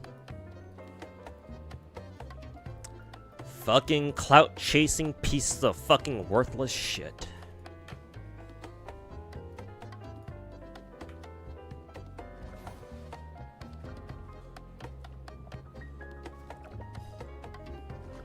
for gacha CCs like Kyostin, yeah, Kyostin I ain't got a problem with. Kyostin's one of the best Arknight CCs in the business. Because, yeah, they're just here to make videos on the gachas they enjoy. That's how it fucking should be. That, and Kyostin even makes guides for Genshin stuff too. I think Zenless stuff too. I think the only Hoyo game, big Hoyo game he doesn't play is Star Rail, I'm pretty sure. But yeah, like Kyostin's cool, man. I ain't got beef with him. I don't think anyone does either, unless you're a fucking retard named Saint Tontus.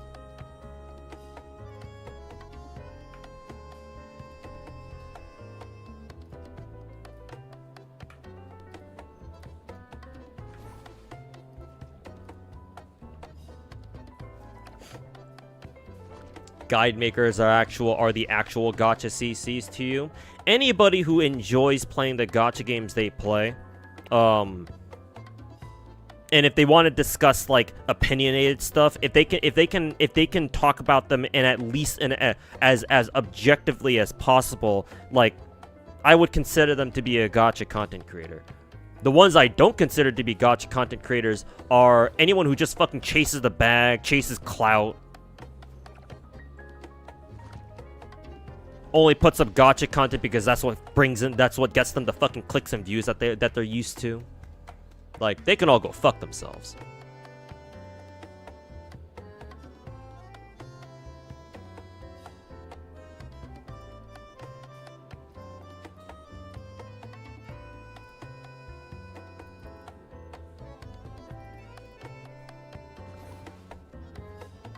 Kyostin does play Star? Really? Okay. Shows you how much I keep up with his stream then. Or his channel, rather. Okay, that's kind of a surprise. I didn't realize Kyostin also played Star Rail too. Huh.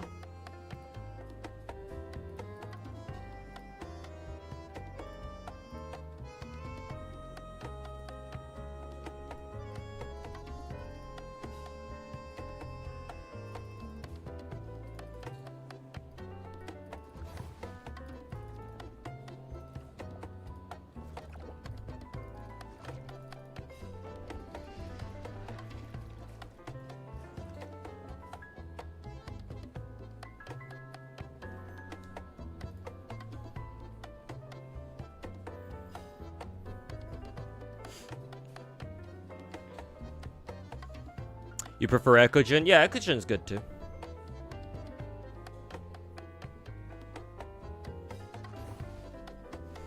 Remember when people were comparing me to... Oh, yeah. I saw what Guitar Rock looks like, and it's like, yeah, we look very similar.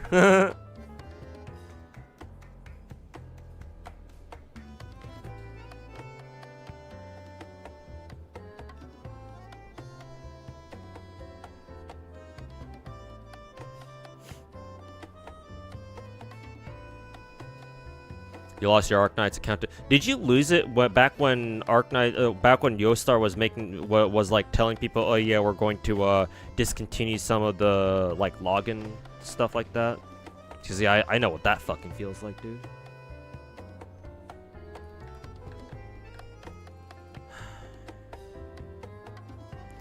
I fucking know what that feels like.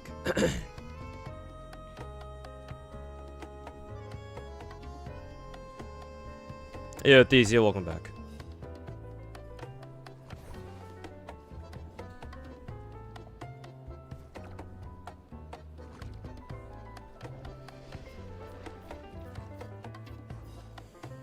Tectone tried to farm drama off of Kyo before. He just kind of shrugged it off because he was the bigger CC back then. Couldn't give a shit about drama anyway.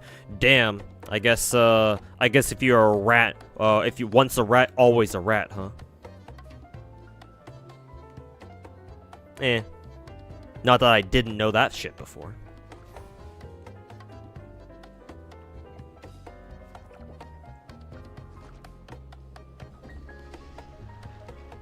You're impressed I'm able to stick to playing 10 plus gachas? I'm up to 18 now. Now that I picked up CZN last week and then Do It Night Abyss yesterday. Yeah, it's It's quite a, quite the responsibility, I suppose you could say. But yeah, I mean, that's my bad decision to bear. It's fine if you can only play 2. Play however many gachas you want. However many are comfortable with you.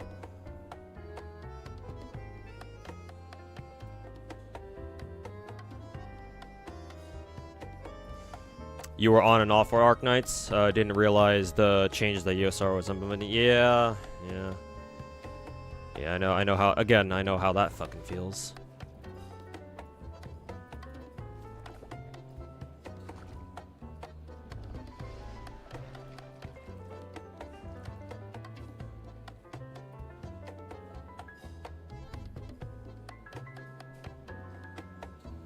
You like CZN, but the translations for keywords being different is unacceptable for a deck builder. Oh, do they have the CZN have issues with like incorrect translations or some shit? I think that's what my chat told me last time. Something like that. Sounds familiar.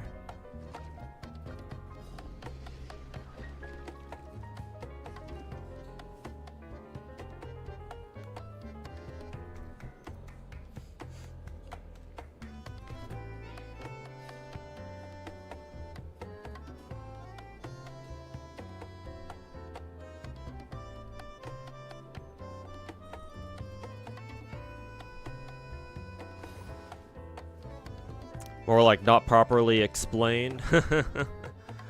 Yes. Back to 2017 gacha mechanics. Or either the game doesn't explain a mechanic to you properly, or it doesn't explain that shit at all.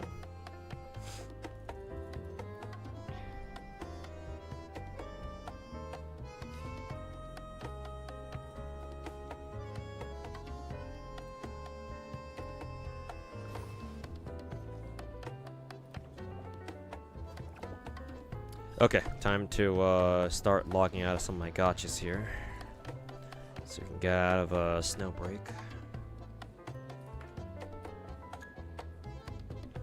Snow break, BD2's done.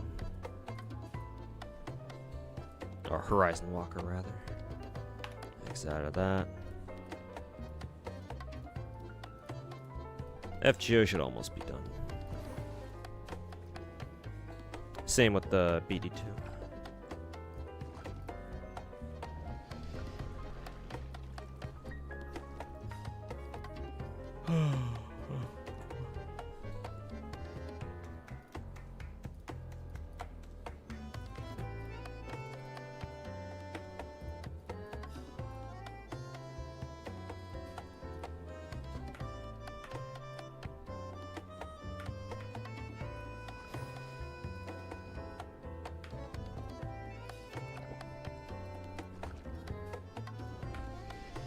Okay, BD2's done now. Okay, just FGO, Nikkei, and CZN.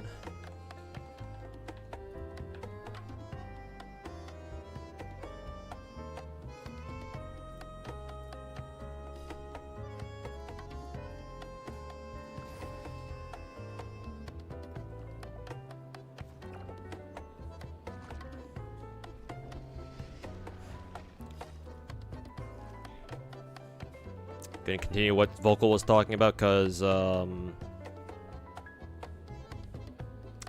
at the comment talking about using counters as a point in my limits video. Don't type as fast because your chat limit sucks. Oh, I haven't seen any of the comments in my limits video. Was out busy side hustling all day today, so that, and at this point I'm gonna be fucking real with you. I don't care to look at comments on my gacha videos anymore. Like, maybe that's just me being fucking full of shit and full of myself, but goddamn, a lot of takes that I see coming out of gacha players makes me want to fucking maybe I shouldn't say that, but yeah, it's infuriating, just to say the least.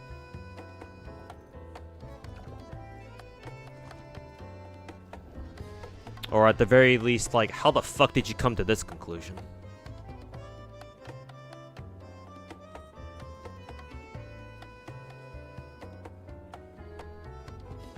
But yeah, Ken, if you want to try to, explain, then sure, yeah. I'm not gonna say that, you're not gonna be able to change my mind or anything, but, well, I guess we'll see what you got then.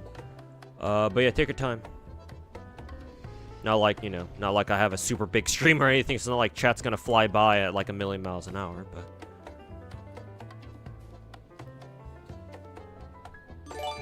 But yeah, just take your time.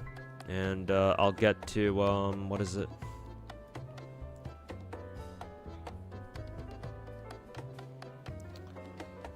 I'll get to reading it when you're done. Also, Blazing, thanks for gifting two subs, man. Appreciate it, man. Cheers.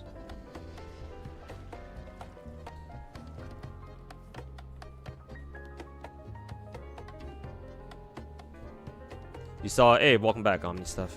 You saw some of the comments in that video. Basically, they boil down to, oh, it's just how Limbus is always operated. They never had new characters, just new alters of existing. Yeah, yeah, they didn't watch the video. But I mean, hey, gacha players can't read, and they certainly don't have any reading or listening comprehension, so, you know, am I surprised? Fuck no.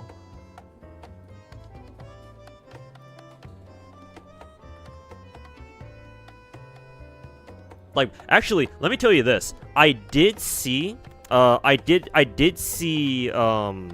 rewatch my video on the Limbus Arcanines collab earlier today, right when my editor, you know, published it. I just watched it just to make sure that, oh, the video itself doesn't really have any glaring issues. Thankfully, it didn't. At least I don't think so. And then I noticed that one of the first comments that video got was just, oh, I respect your opinion, but blah, blah, blah, whatever. And I was like, bruh. Like, my video hasn't even been out for, like, fucking a full 20 minutes, because the video itself was 20 minutes long. And it's like, I already got a comment of by some fucking Limbus, fucking Project Moon cuck, saying that, oh, I respect your opinion, but... And he's fucking yaps about why I'm wrong and some shit like that.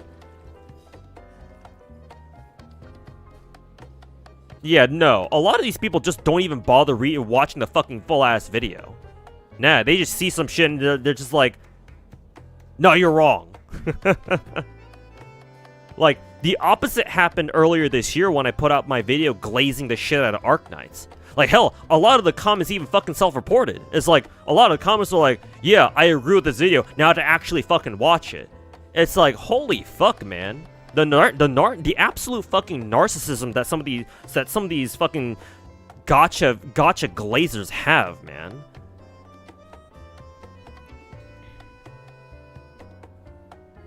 It's like maybe I've spent too much time fucking bashing the Wuwa glazers.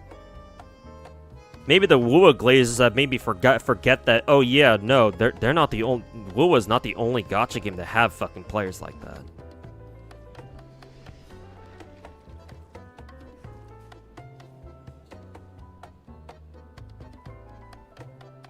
Yeah, comment first, then watch the fucking video. It's like, well, you know, I guess that's just how fucking retards on YouTube operate.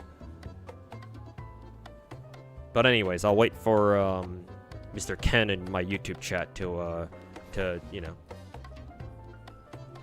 maybe hopefully give me an explanation that I might be able to I might be cool with, but well, we'll see.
Token's dead. Nikkei Daily should be done soon.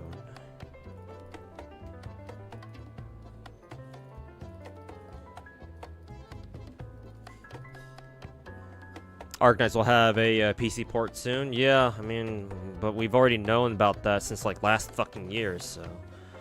I did see on Twitter from some dedicated Arknights Twitter accounts that yeah, who is it? Hypergriff is has been, you know, taking steps to launch the PC client, but I mean, you know, we thought that they would release Enfield by now. So there's that.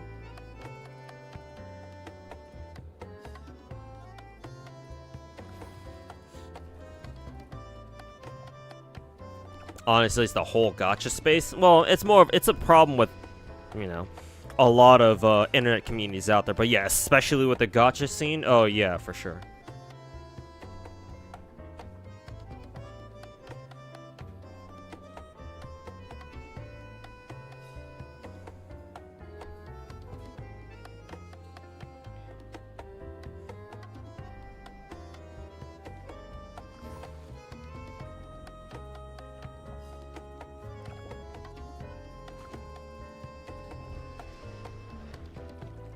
You know about Saint Taunt ass trying to slander Rex? Yes, I do. I was told about that by another viewer.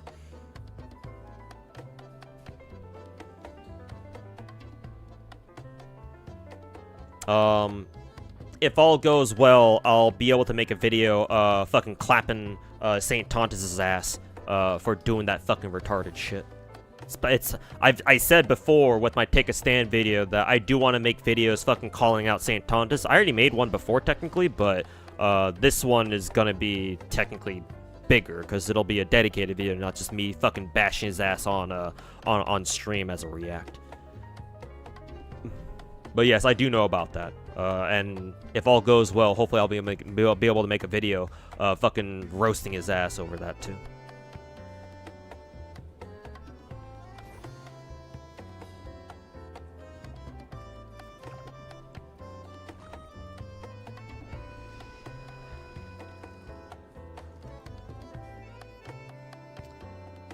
What else do I need to buy? I don't care about the skill tokens. Okay.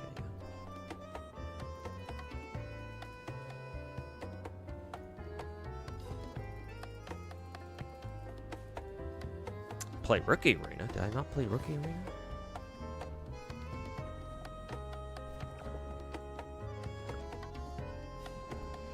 Oh, okay. Season's done, that's why.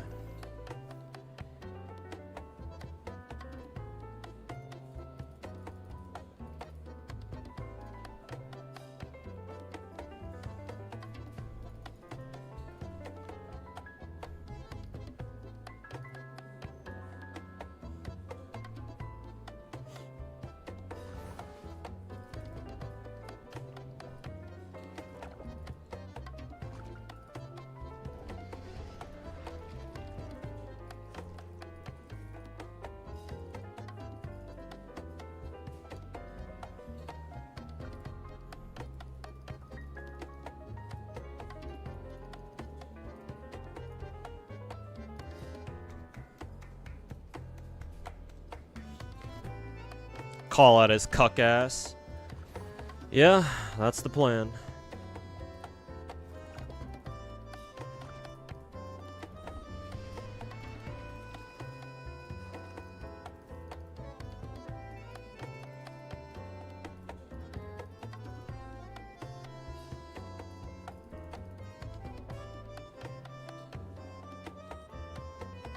Okay, I can enhance synchro device one more time.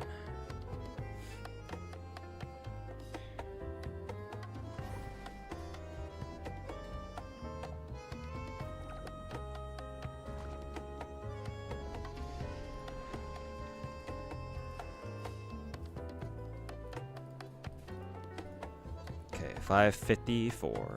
Nice.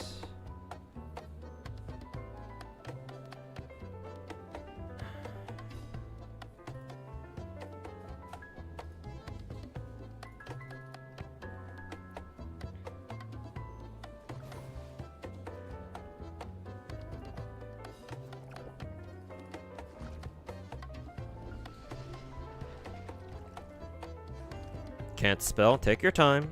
I told you that I'd read the whole thing. Take your time, man.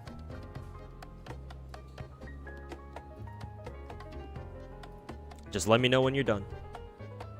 Okay, Nikkei's done.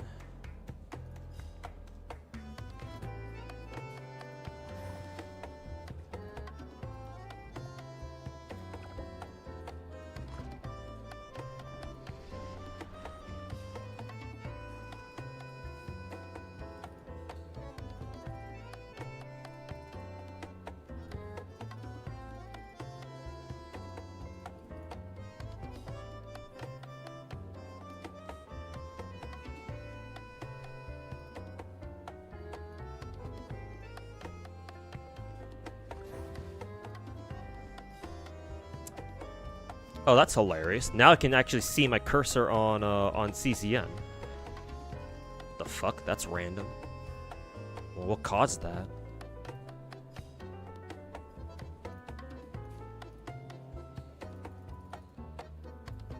I wonder if it's just because I had CZN up in the background for so long. I don't know. Whatever. Cursor's back. That's all I give a fuck about.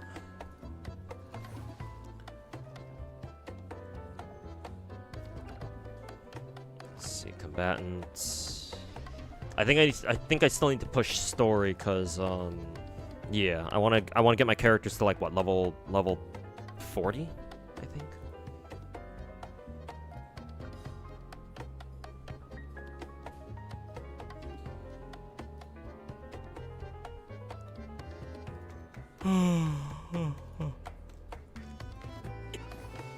I guess I'll auto. Actually, should I auto this shit? Because if characters die, then gotta deal with the fucking trauma shit after. So maybe autoing this shit is probably not a great idea.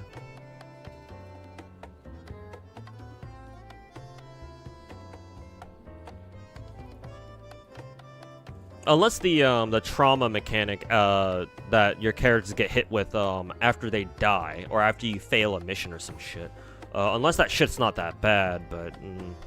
I don't know if I want to run that risk. Okay, FGO's done finally.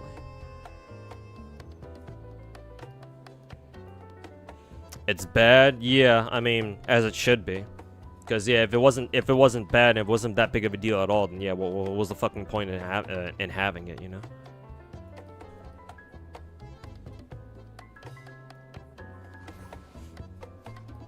Do I want to use +3 here? Sure, why not?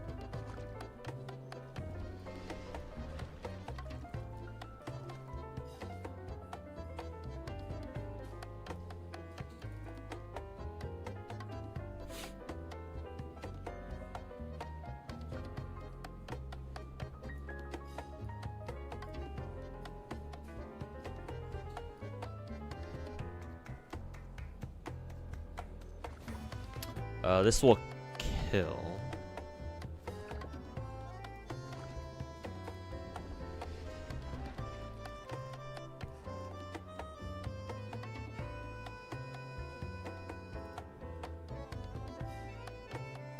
Dies to agony.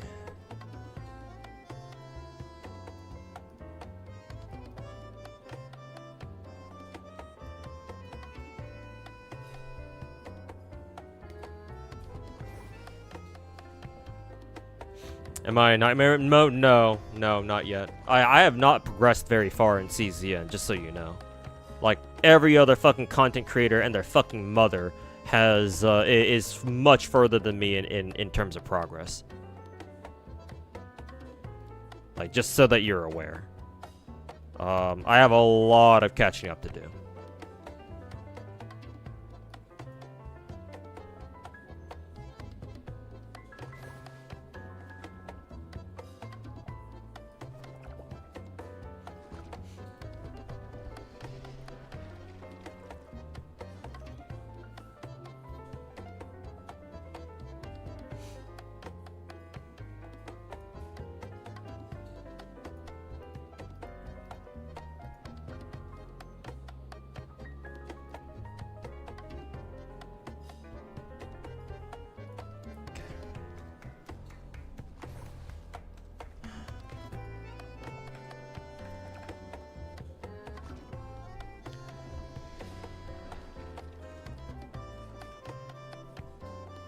enemies exploding because of Tress's dots is really satisfying. Yes.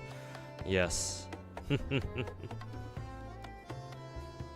Tress is my my best girl in CZN for now.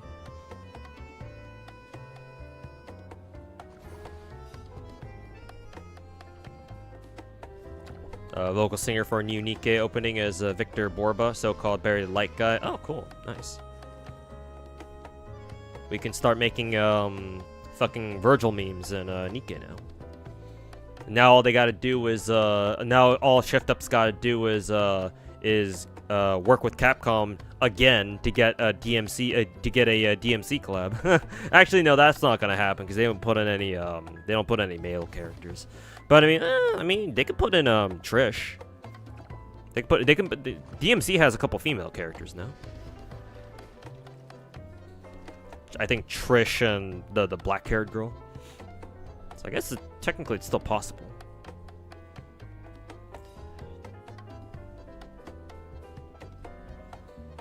Trish and lady, yeah, there you go. You're done now? Okay, let me take a look. Where does it start? Okay, unlike CS, Ego isn't a skin at all. It's a unit-specific special abilities that have battle-wide passive once used that harness power with characters, plus Ego can be used in any combat and generates more resources to use the Ego. Sunil has a good video. Oh yeah, I think Sunil is a Limbus company main or like a Project Moon aficionado. So plus use finding good low skin IDs are separate. So for example, if Ishmael had her LCC ID and has Scotty Ego change ID and Molar ID, so you can still use Scotty Ego. The reason why he oh, this is by Quaggy Boy. The reason why he chooses Egos represent Arknight is because Egos aren't prone to power creep as he said he's gonna work to buff weak Ego as opposed to IDs, which got a ton of flack for changing Kit's IDs even when players are getting so much compensation for the mistake of having overpowered ID. While it's sad that we can't get IDs for units a year ago, and LC livestream announcing collab directs and Egos need to be able to use any battle unlock IDs. That power creep by running your 200 pulls plus useless. Maybe one of the Egos nice that certain defat tank. Okay, that's all. No hate though. I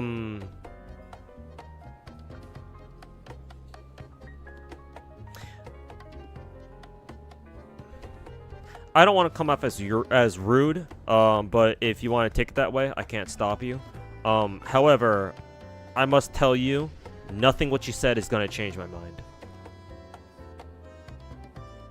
Everything you've already said, everything you said in my chat, has either been like, oh, lore related, or technically I didn't consider the possibility in my video that, oh yeah, this is on like some of this was influenced by the decisions of Kim Ji-hoon himself, the PM CEO. However, none of that. I mean, my opinion wasn't gonna get refuted anyway. I don't expect it to, and after reading your explanation, Ken, that has not changed. So you know, not exactly surprised here.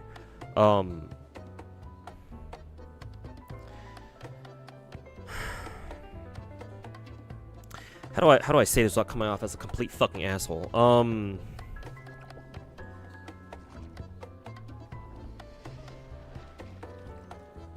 I'll focus on responding to the comments by Kim Ji-hoon himself, because I find that the most interesting.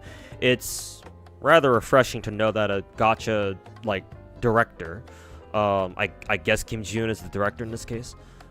It's nice to know that he has a direct say in how strong the characters are, or at least how strong different IDs are in Limbus.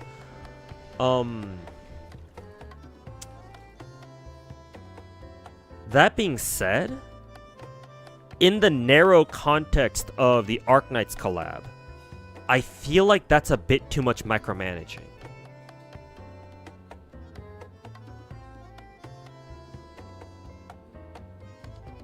I mean, actually, the more I think about it, the less my thoughts actually have to do with the collab itself, because I just want to put it out there.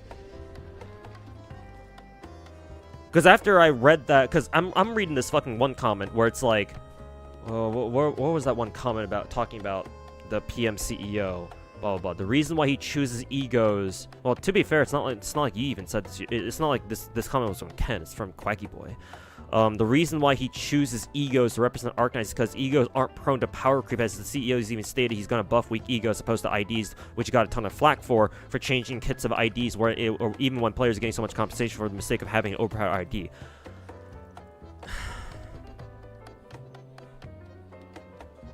I don't know how else to put this to you. Most gacha games have like a very noticeable imbalance of power. There are going to be characters who are just way fucking better than others, and some characters who are just way fucking worse than others.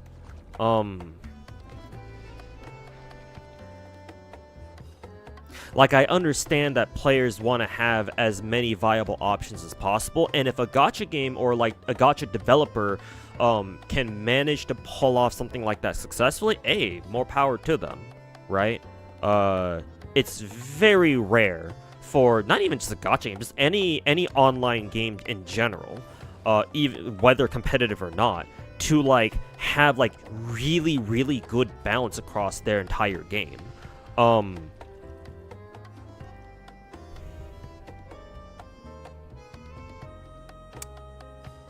But while I don't know, obviously, since I don't play Limbus, I don't know how balance works in a game like that, in a game like Limbus. Even so, assuming Quaggy Boy is right about this and he's not gaslighting my ass, Kim Ji-hoon, that comment about the PM CEO, I don't know. Like, I'm all for, like, developers trying to, like buff older characters or buff, like, weaker characters / IDs. But at least the way Quaggy Boy worded that shit, that comes off to me as the PM CEO, like, fucking trying to micromanage a bit too much shit. It's either that or the Korean players are fucking entitled, spoiled pieces of shit. But I mean, you know, they're Korean, so. Speaking as a Korean myself. Jesus Christ. Or at least some of them can definitely be. Not all of them, obviously. But, yeah. Korean players are some shit, man. It's like, I guess it's nice to know that he's working on buffing some of the weaker characters, but, like, I don't know what people are expecting. Like, do they think that Kim Ji-hoon is going to perfectly buff everyone so that way everyone is viable? Because that's most certainly not going to happen. Even after he buffs older characters or older IDs, one of two things is going to happen. One, the buff characters are still going to be kind of shit, and so people are going to go straight back to bitching about why those characters are still weak even after a buff. Or two, the buffed characters are going to get so overtuned that people are going to start bitching about, oh, like, why are they so strong now? Or they're going to start bitching, okay, now buff these other characters. It's like, it's never going to fucking end. Like, I hope he knows that, right? Kim Ji-hoon, that is. Like, I hope he fucking understands that. Like, if people bitch about balance in a fucking video game, they're not going to fucking stop. Well, actually, it doesn't have to be just about, you know, game balance. A lot of things people bitch about, even if that problem gets fucking resolved, they're gonna find something else to bitch about too, whether it's related to the original issue or just something completely different entirely. So, like, the whole reasoning that, oh, Arknight's characters were turned into egos because that way they'd be able to, like, how did the comment go again? They'd be able to, I guess, stand to test the time longer. Like, they won't be as power crept. Like, bro, I already said in the video that I don't give a shit about how the characters turn out to be. Or I think what I specifically said was, I don't care about the rest of the event as long as the characters exist. Like, bro, it's quite common. Sorry, voice crack. It's quite common for gacha collab characters to just be fucking utter dog shit. I don't know if Azure Lane counts, but Azure Lane has had its fair share of collab characters where they're just kind of like whatever. I think on a couple of occasions we've actually had pretty damn strong collab characters, but it's Azure Lane. Who the fuck cares about meta to begin with? Like, I mean, some people do, obviously, but, like, holy fuck, man. Azure Lane's a waifu game, first and foremost. Like, if out of all gacha games that care about meta in, you choose Azure Lane? Okay, I mean, that's certainly a choice. GFL 1, most of the collabs in GFL 1, the collab units we got in that game, were, you know, not great. I mean, technically, you know, it doesn't really say much, because GFL 1 had, like, fucking, what, 600-700 characters? Obviously, most of them are going to be dog shit, especially with how GFL 1's meta turned out to be. Where it's like, oh yeah, you run top tier or you fucking die.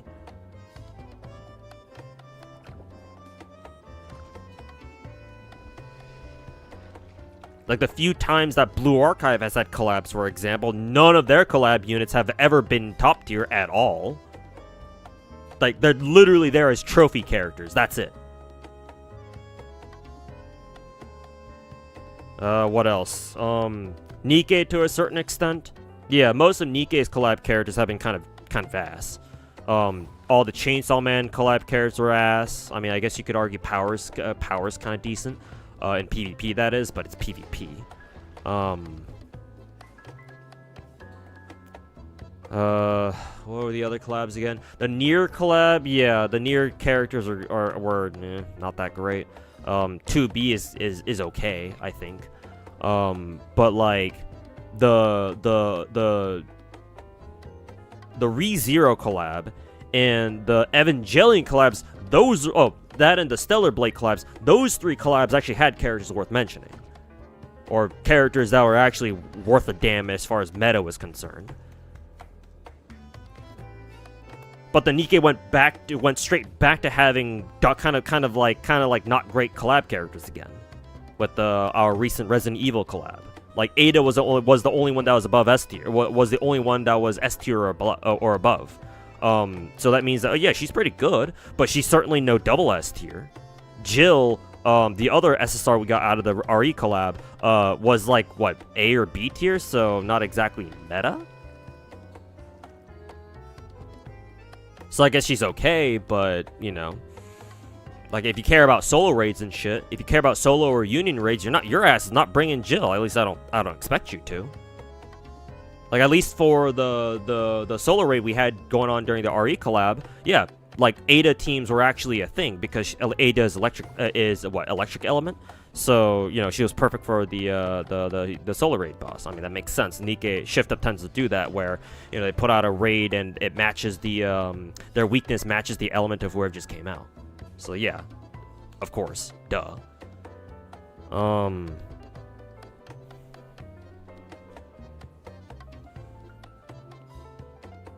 Anyways, back to, that was a whole ass tangent. Back to the original point. Yeah, again, it's great that Kim Ji-hoon is like trying to think about, oh, like he wants to make the Arknights characters like he wants them to stay as relevant as possible, at least their egos. But like, bro, I've already made it clear in the video that I don't care about the rest of the event. I just care about the characters being in there. So again, that reasoning, technically, I already fucking addressed that.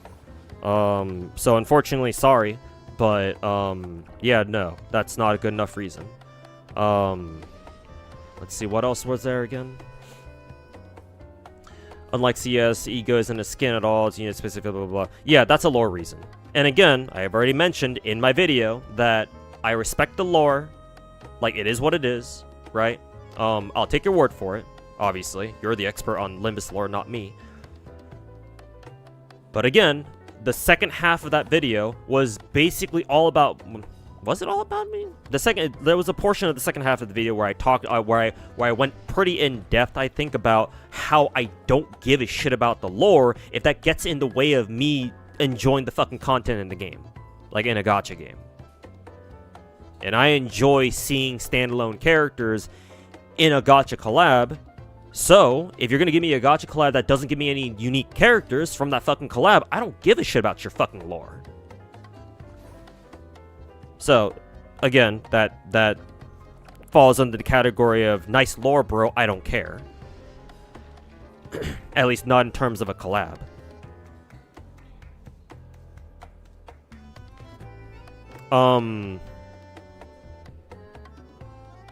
I do acknowledge that I should have mentioned, I should have been more clear that the countersite and limits examples weren't one-to-one. That's on me.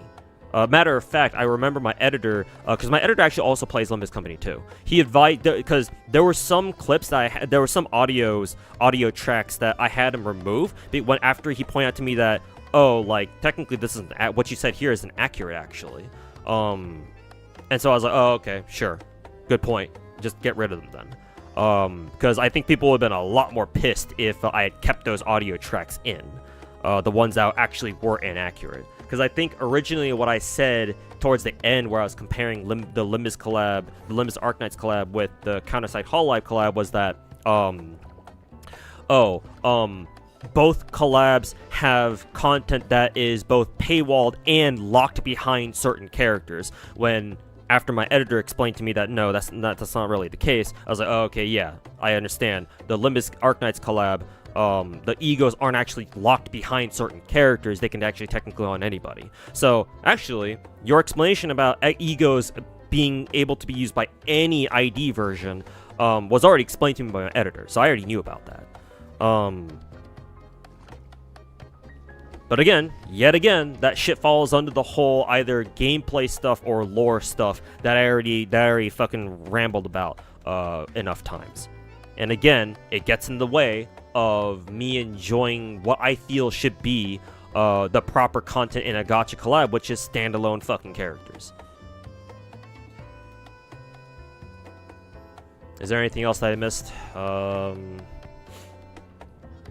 Ego loadouts, ID separate, okay, I consider that to be the same thing. Falls under the whole, the same category of either gameplay slash lore explanation shit.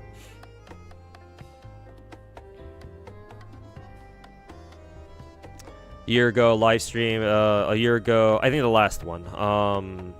No, actually, technically this one, because you said your last comment is, what is it?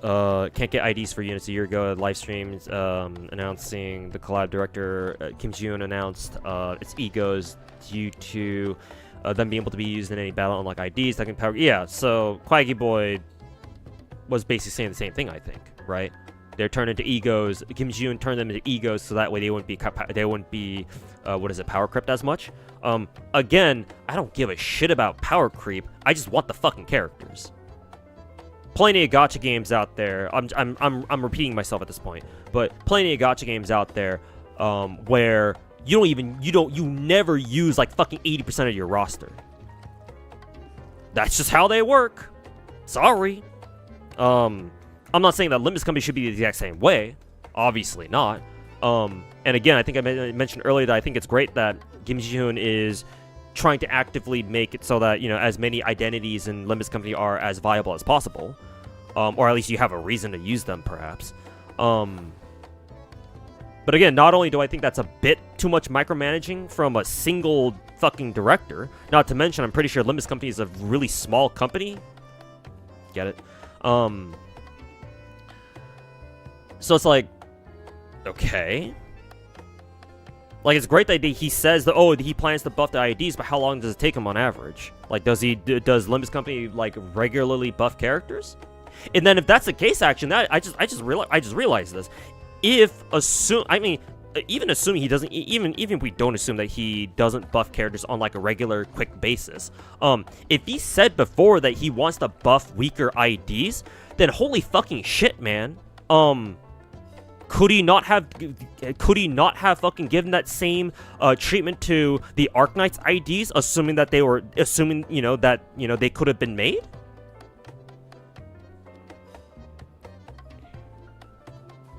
I guess now that I think about it, maybe there would have been like a clause in the original collaboration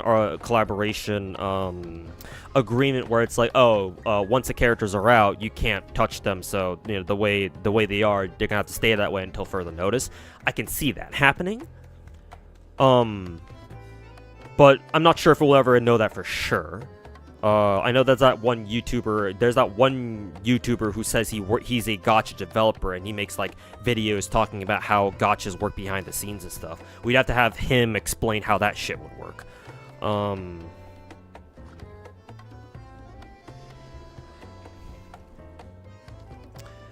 But until he does, or until I get more clarification on that, it's like, well, hey, Jobtopia, how's it going, man?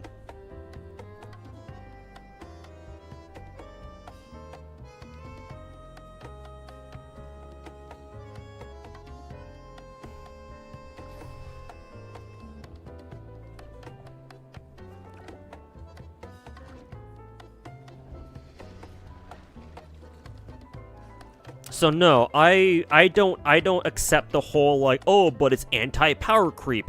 It's like anti-power creep explanation. Like, no.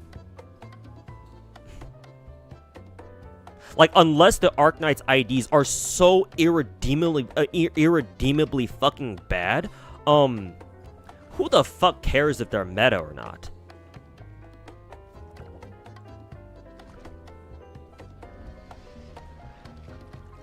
Like, my opinion is, if they're serviceable enough, and if you're good enough at the game,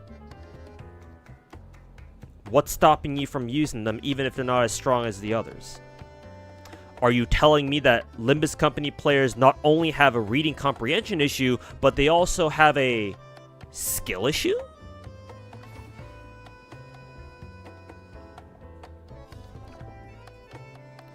God damn.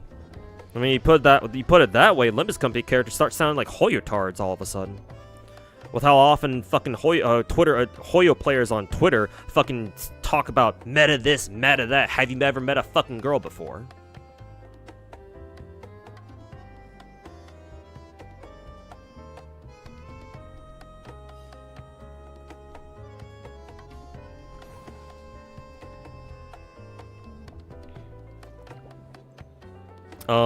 But yeah, sorry, Ken and, Quaggy Boy. I know that you were, like, trying not to take anything that I said just now in, like, the past, like, 30 minutes or so personally. Those are just, I'm just responding to you, what you've given before me. I apologize if my words came off as pretty, rough. I won't hold it against you if you, decide to fucking hate me for it. Certainly not the first time it's gonna happen, certainly not the last time either.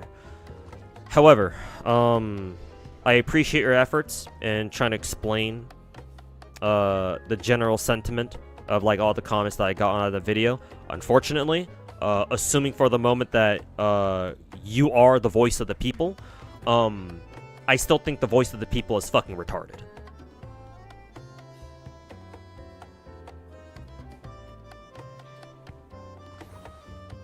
Overworked Sound. Oh, is that his name? Holy shit, okay.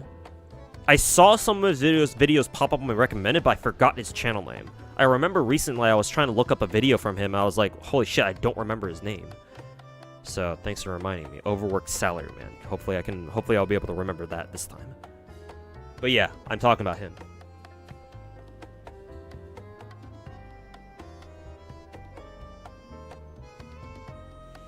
There was one issue where Mao Faust was so stupidly busted on release, constantly doing blah blah blah. Kim Jun tried to nerf it, but got a lot. Yeah, yeah. That tells me Kim Jun is not a very experienced gacha director. That is a cardinal sin in the world of gacha.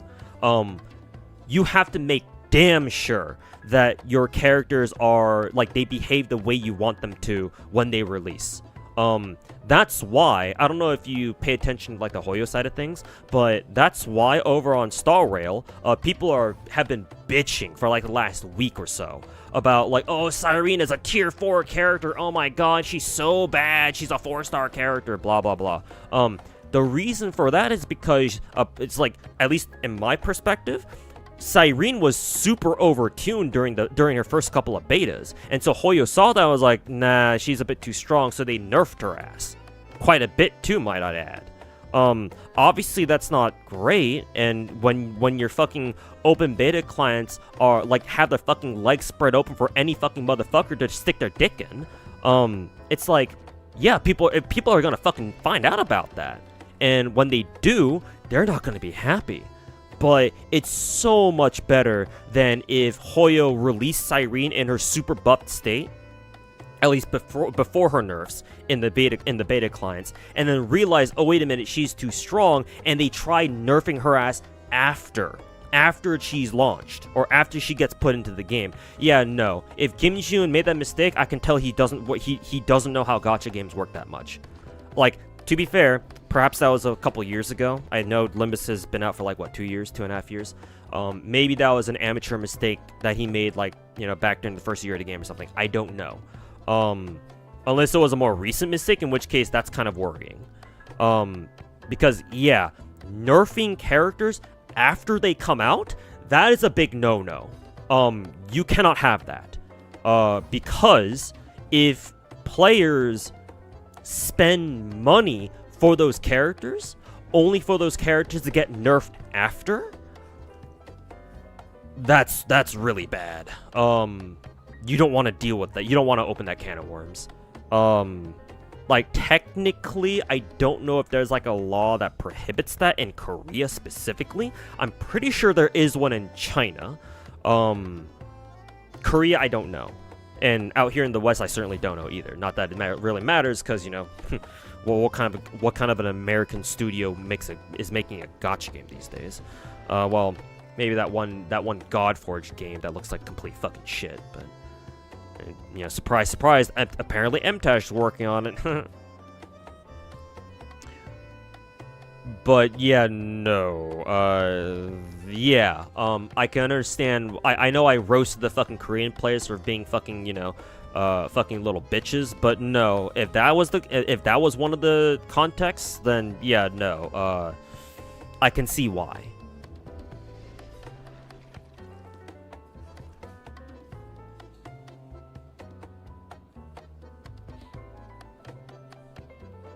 The buff he was talking about is focusing on older egos, not IDs, because new IDs are the power creep. I mean, I guess thanks for their clarification, but that doesn't change my stance on that, to be perfectly honest. Like, ID, ego, in that context, with that context, like what does it change?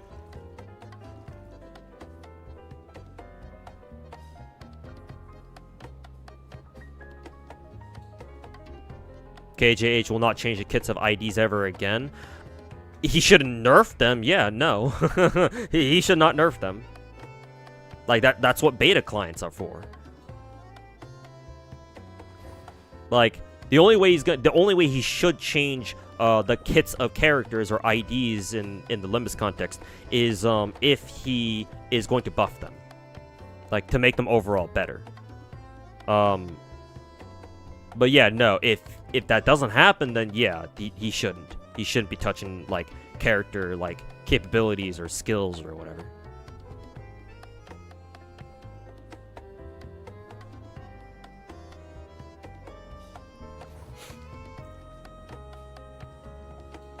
Is this the gacha genre killer the internet was waiting for? Well, some people thought that way, yeah. I prefer to call them retards.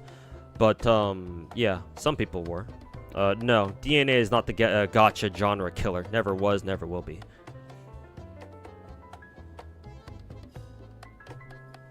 Like, it's alright. I'm still looking for a reason to keep playing it, but, yeah, so far it's not bad. Just gotta keep playing it to see if it's really for me or not. This DNA on your phone was pure. Yeah, a lot of people are reporting optimization issues. Really reminds me of WUWA when Wuthering Waves first came out a year and a half ago. But yeah, no, you're not the only one, Pedra. I think quite a few people have been reporting performance issues. Pretty sure.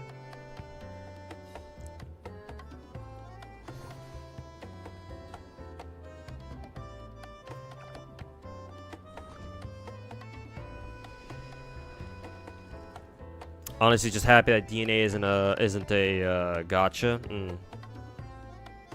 Like, hopefully DNA is a step in the right direction, but yeah, we gotta see.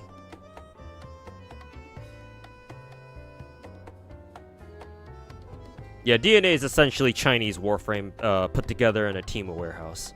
Like, I made that joke in a video like 2 weeks ago. I didn't expect that joke to actually be somewhat true. But, you know, there you have it. It is what it is. Not gonna lie, the reason was back-to-back ID releases due to Malfast was back-to-back, thus lack of testing. They didn't nerf it or anything. Oh, as in like she got power crept immediately, that kind of thing. Oh, assuming that's what you mean.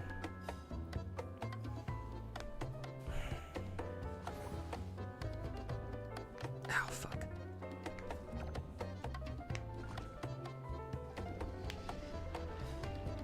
Warframe has a dedicated Chinese client already. Yeah. Yeah.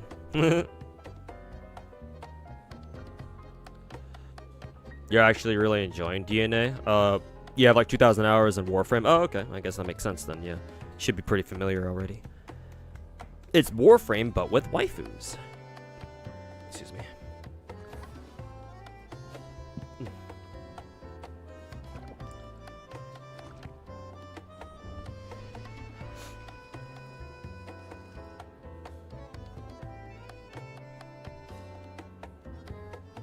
Skin gacha still a gacha. GFL's gacha. And there the gacha's only for skins too. This thing of no gachas to the marketing stunt. Hey, you get me exactly, Pedra. Like, I don't know if you watched my video from 2 weeks ago, but yeah, that's the exact same shit that I said. The whole no gacha shit is just a publicity stunt. It's a fucking marketing stunt. That's all it is. It's Y-frame. I see what you did there.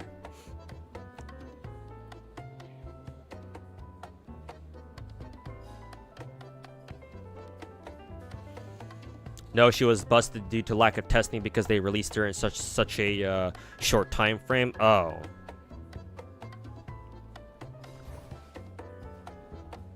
Oh yeah, then hopefully you know, Project Moon learn from that and they don't rush out characters like that again.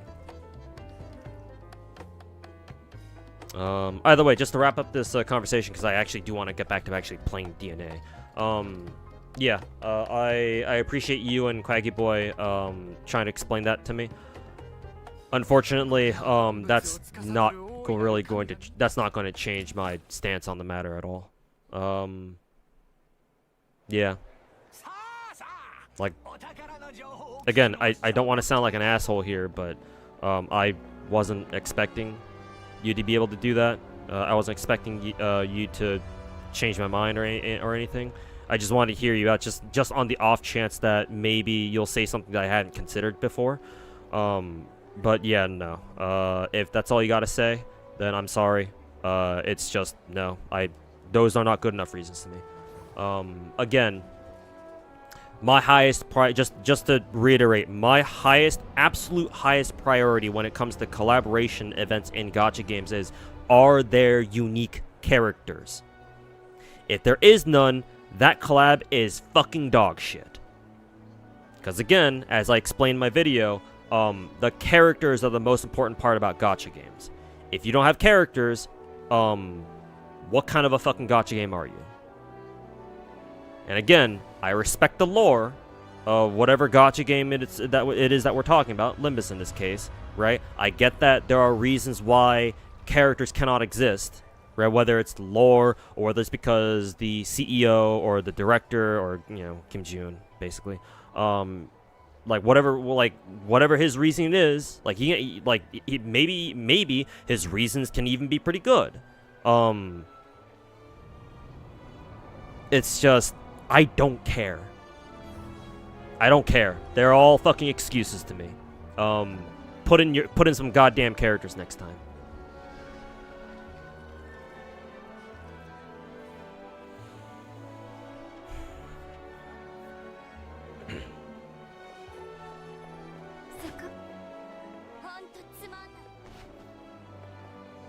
Anyways, I guess we can go around do a bit of questing, I guess. Dynamic quest. Oh, these are like the are these? These kind of feel like what is it? These kind of feel like those random quests in Genshin's overworld, I think. Or at least it's got that same vibe.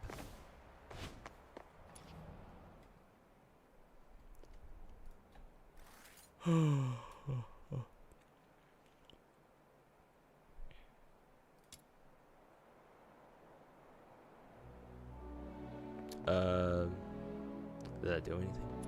Oh, I have to repair this.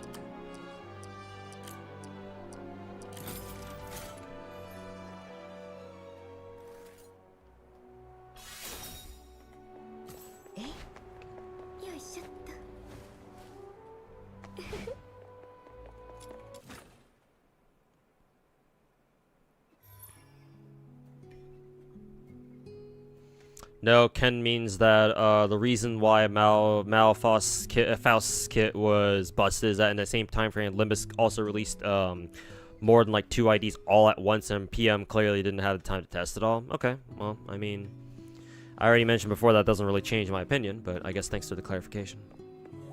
Again, hopefully PMs learned their lesson and you know, they take the time to properly test characters from now on. But again, doesn't change my opinion on the overall topic.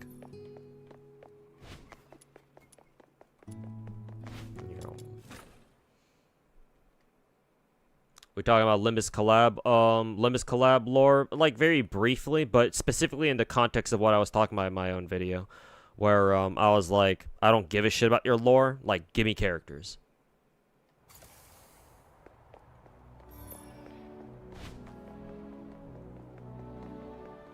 Like plenty of other gacha games out there, hand wave their own lore aside in order to make collab characters work, man.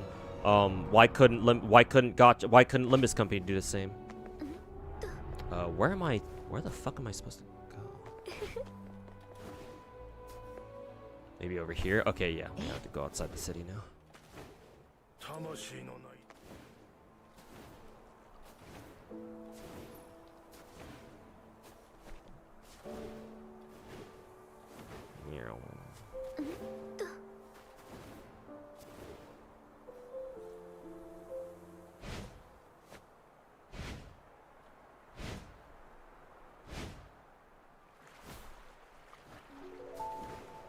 Oh, chest.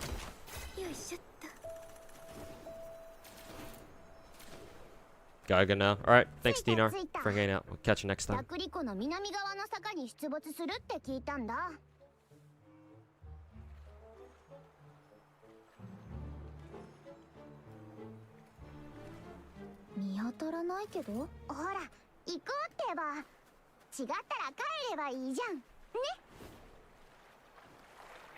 Oh yeah, that's right. I keep forgetting that if you can't swim in this game, so.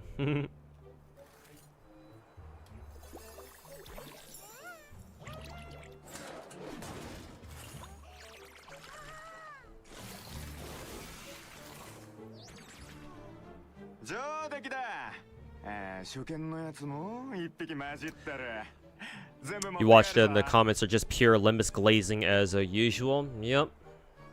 I guess Lucario's right. I guess we do have to call them PM cucks. Or at least the ones who act like that anyway.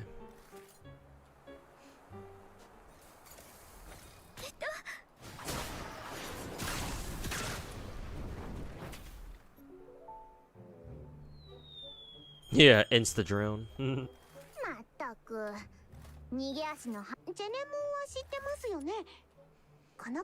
Truffle? As in the lolly? Oh yeah, she's here.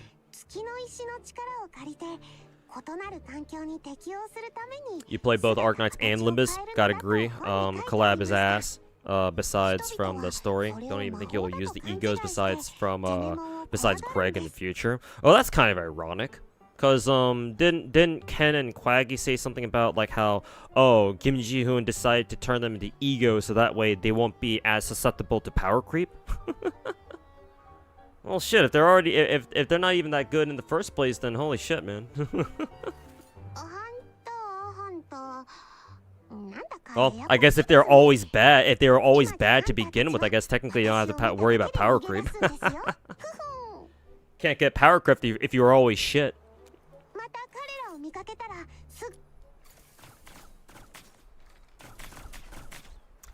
Ow, who the fuck?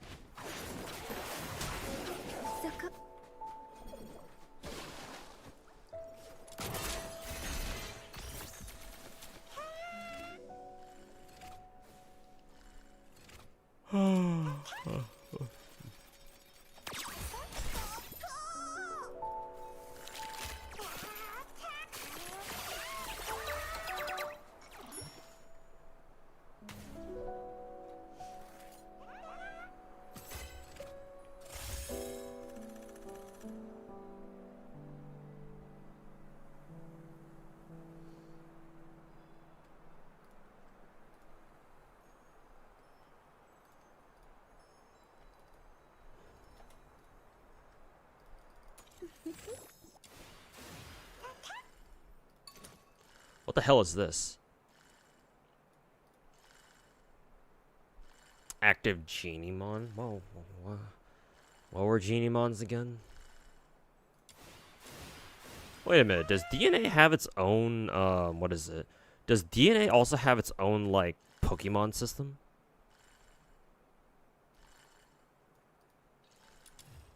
Also, am I supposed to upgrade this?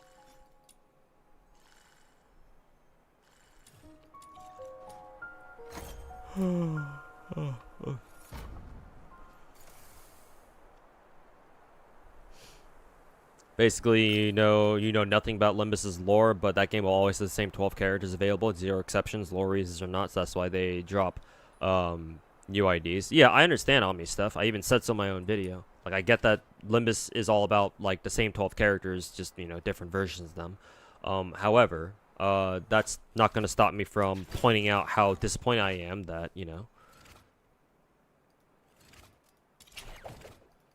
like, it would have been nice if they actually were fucking, standalone characters, you know?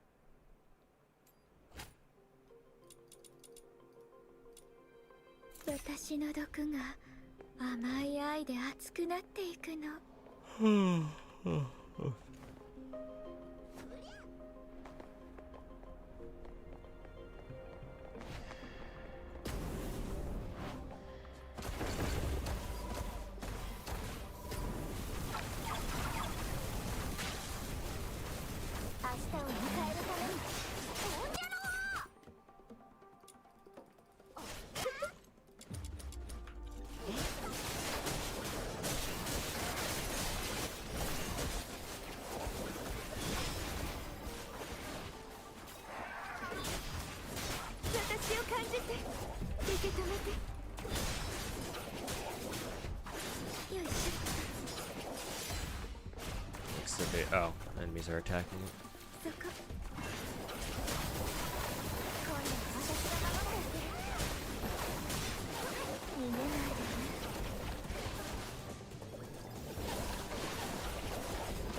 Oh, that's just MC.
Aren't we supposed to find... Yeah, we're supposed to find and track down and, what is it? We're supposed to find the other areas here. Yeah, this one.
Okay, we're already done with that one.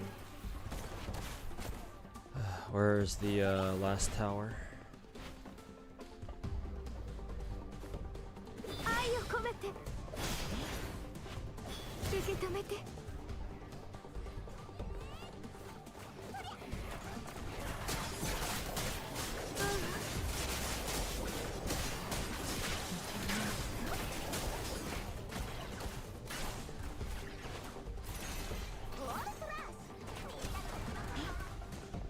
Down here, okay.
Arc Raid is released tomorrow. Oh, really? Does it? Well, hopefully, hopefully enjoy Arc Raid.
What is this?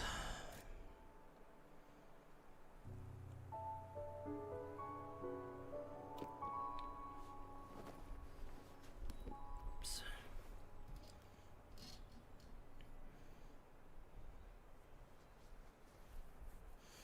This is Warframe's relic system. Oh, okay.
You spend covert letters to buy specific character letters that you can then use that you use in a mission to get the rewards from that letter. Jesus Christ.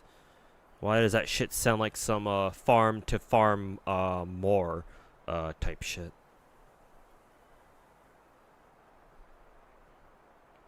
This is already too complicated for some. To be fair, did they really need to make it that fucking complicated?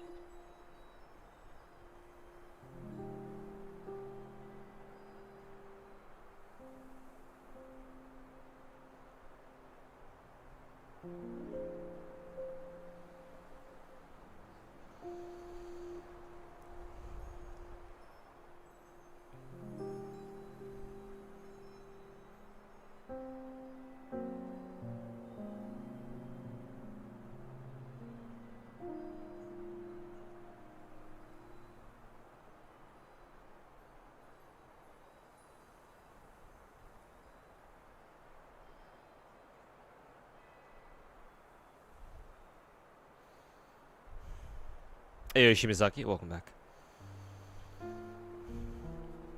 DNA is actually slightly less grindy than Warframe. I would hope so, because yeah, this DNA was intended for gacha players, and most modern gacha players do not want to grind, so.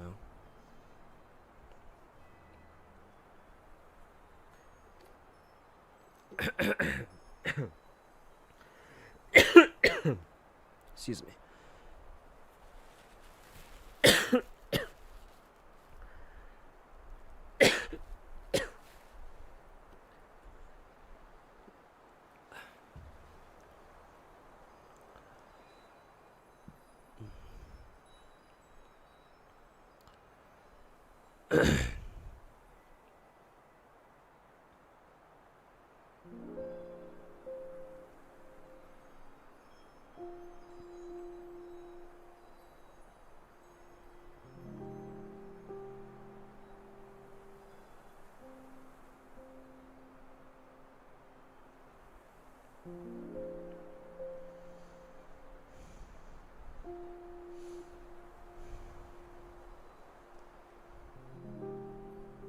You'd rather want something that you like that is also viable in the long run than just being exclusively only good for that time frame. Here's how I would put it, Quaggy. If you truly like that character, you'd make them work. I don't know how Limbus Company is structured, because some gacha games it's easier said than done, or some gacha games are definitely easier to what is it? Some gacha games are easier to like make weaker characters work. For example, Star Rail is not a great example of that, but I don't know how accurate that is for Limbus Company.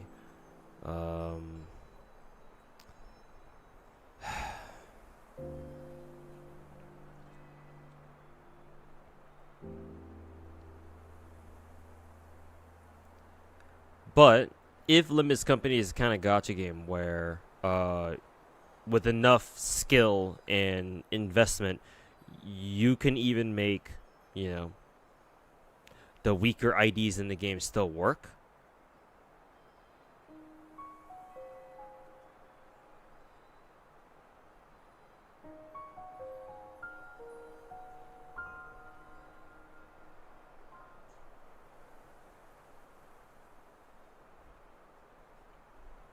Didn't notice I see on the corner of the screen. How's that game going for you? Oh, I like it. I like it a lot. It's definitely got a vibe to it. But yeah, it's been going good. Just gotta find some time to like really grind it out though. But we'll see if I can do that.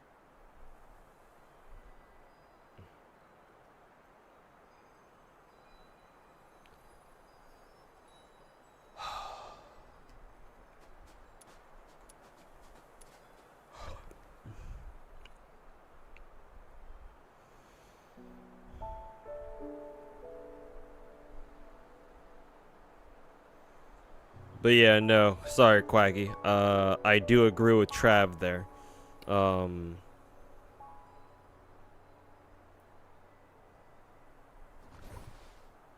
to mention, like, eventually, if a gacha game goes for long enough, eventually, whoever's your favorite will fall out of the meta. Like, it's gonna happen one way or another.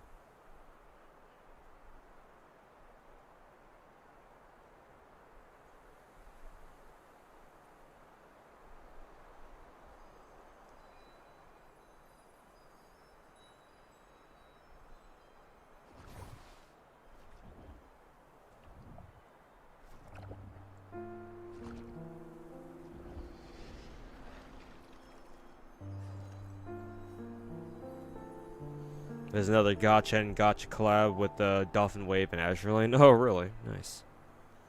Hopefully they don't fuck it up like you know, Limbus Company did.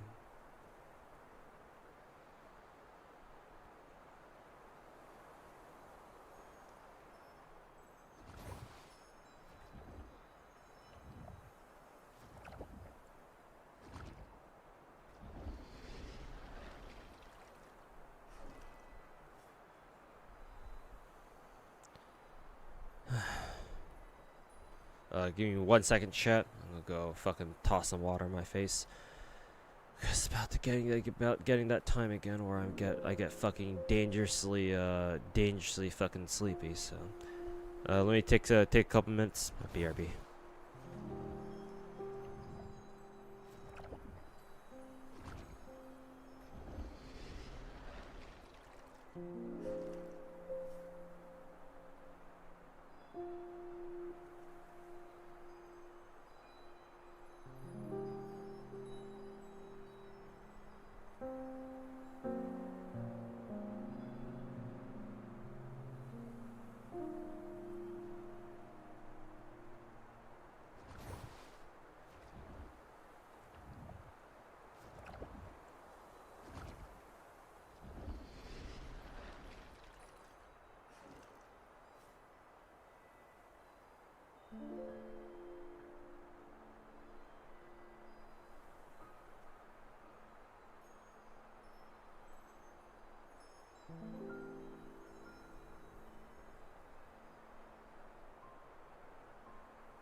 Okay, we're back.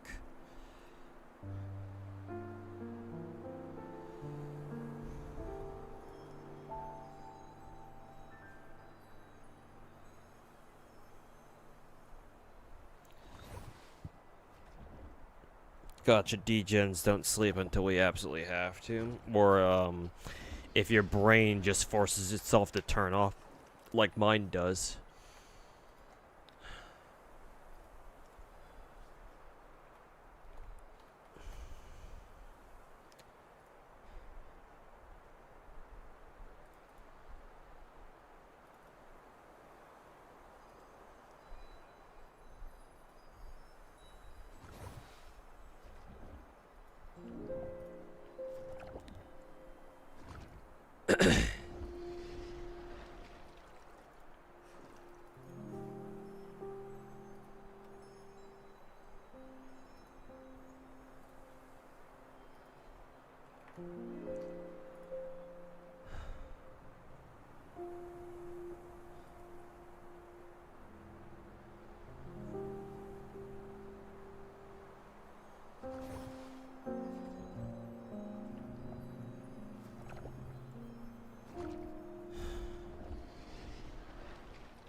By the way, too, what's ikitosen? I don't know.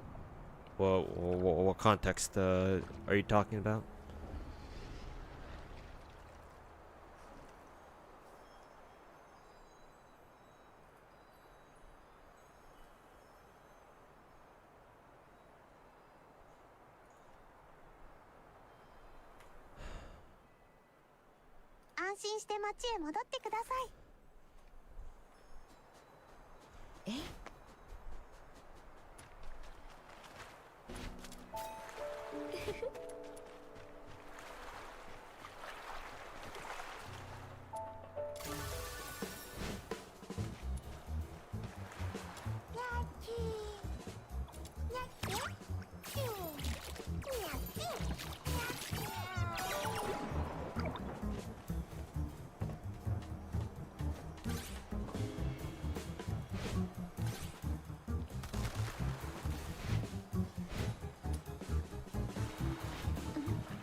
Demon Wedge system in DNA doesn't have RNG stats. Oh, that's nice. Playing DNA today, nice. Yeah, just a little bit. I don't know how long I can play for, but I'll try to keep playing until I can't anymore.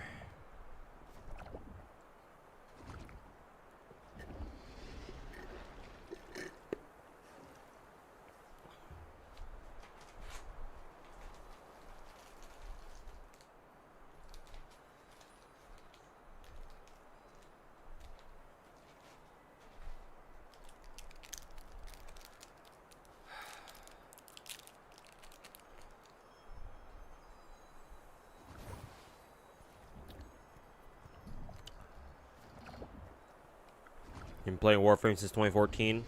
Kind of like DNA because like an alternate game, while waiting for the next Warframe update. Yeah, I can see if you've already played Warframe a lot, you'll very naturally gravitate towards this. Yeah. But yeah, it essentially pretty much is what is it? Chinese Warframe.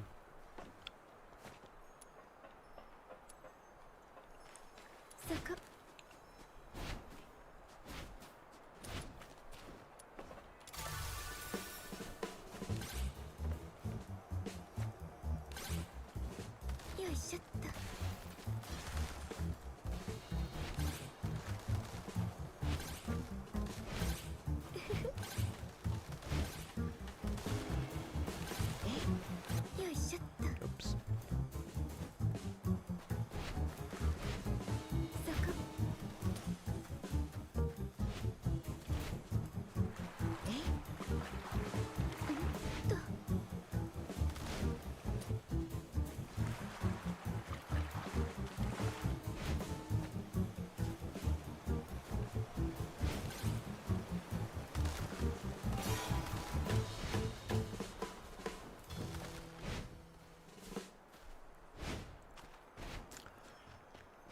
Definitely gonna take some time to get used to how the dash works in this game.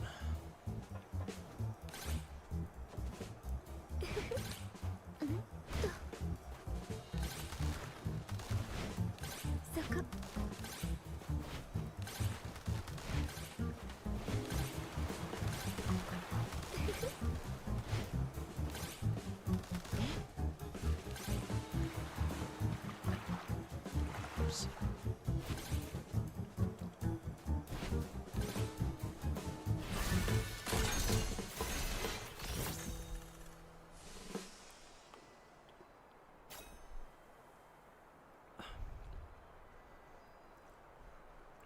Water's instant kills you. Yeah. Don't even have a swimming animation.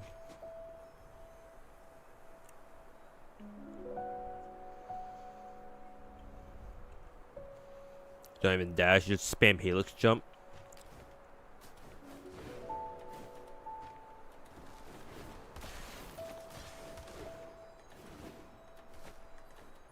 Can you even?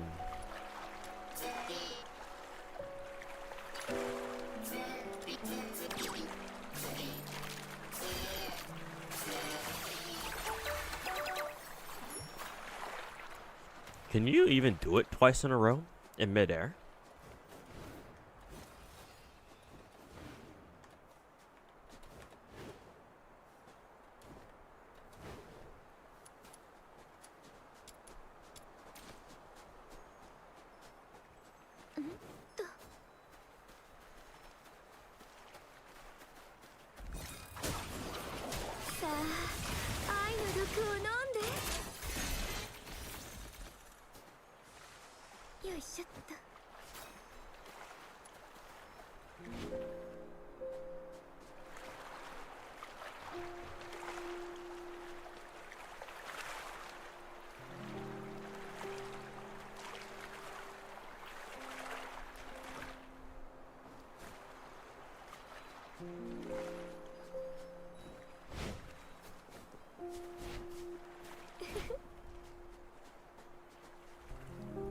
It's 4 by default. Oh, I see.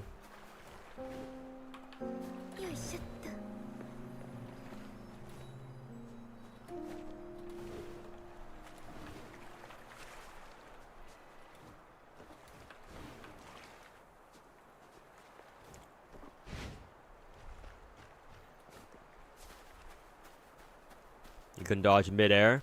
Maybe you combo them. No.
Hey Nautico, welcome back.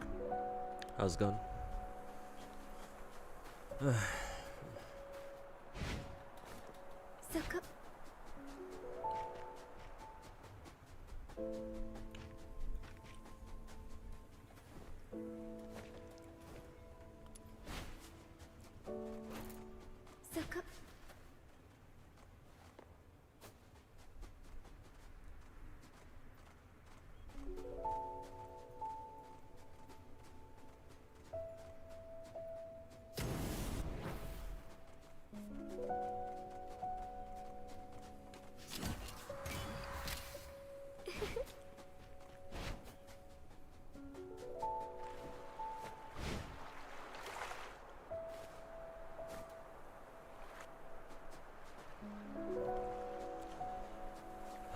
Oh, must be above me.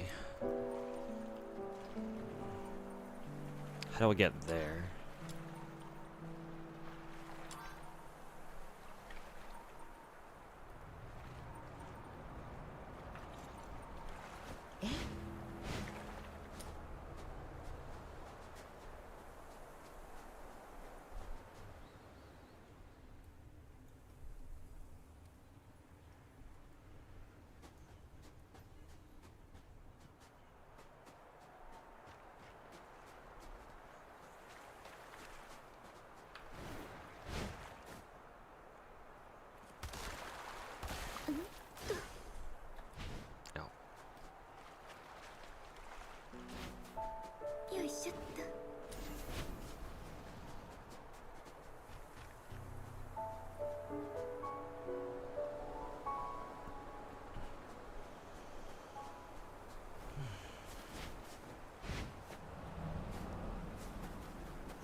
How the fuck do I get up here?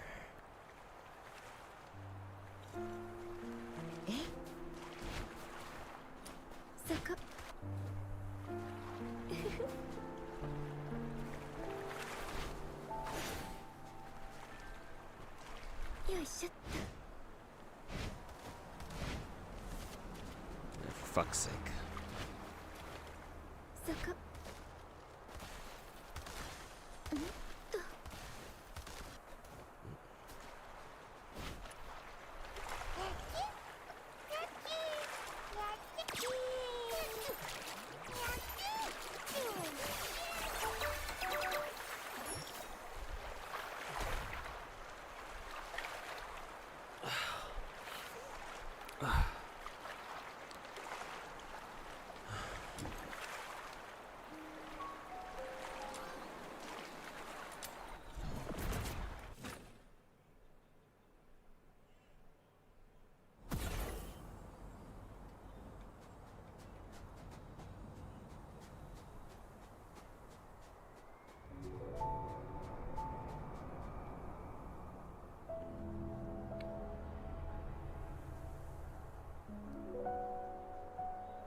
You hold down, shoot in midair, you can glide horizontal. Oh yeah, I know about that one, Archimenti. Yeah, I found that out as soon as in the we got into the tutorial where we meet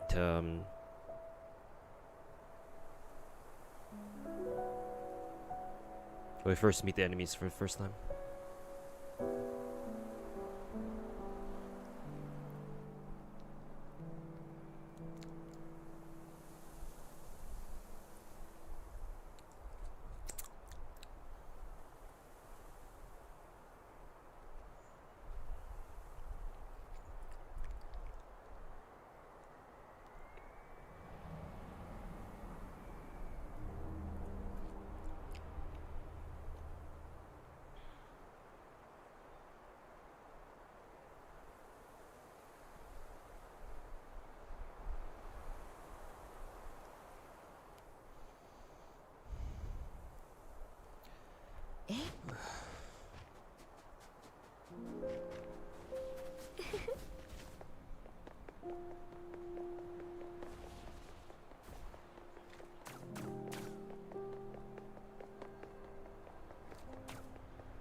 なんでついてきたの？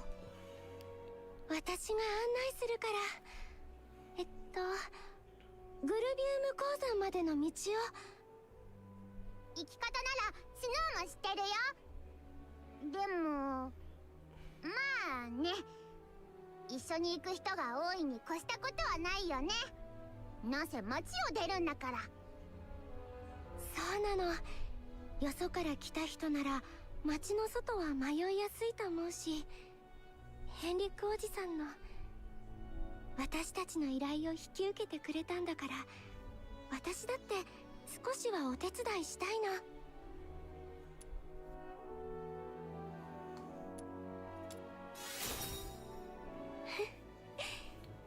散歩もしたいってちょうど思っていたから、さあ出発しよっか。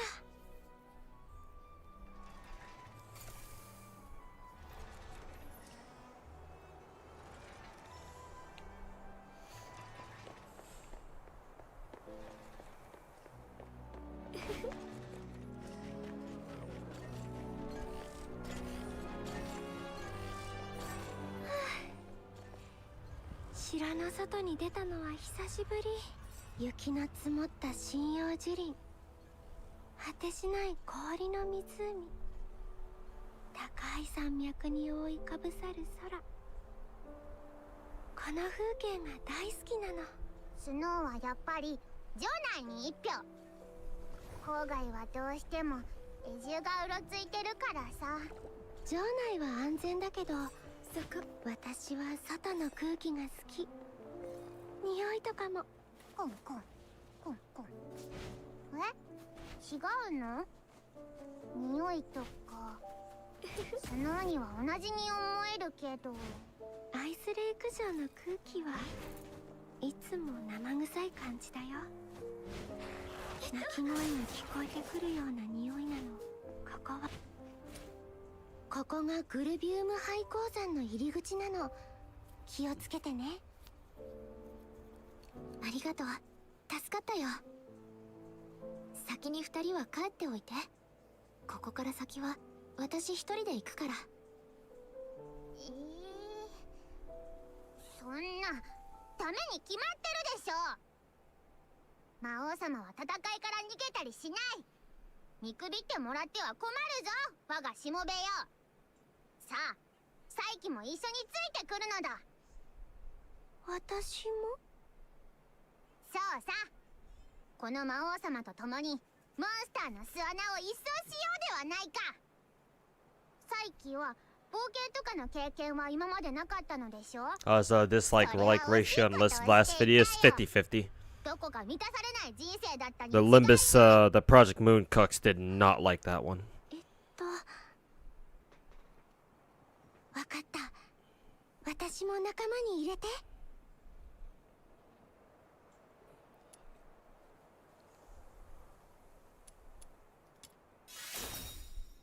オーケー、ゴーゴー。アイスレイク城の日は落ちるのが早いんだし、急がなくっちゃ。わかった。でも気をつけようね。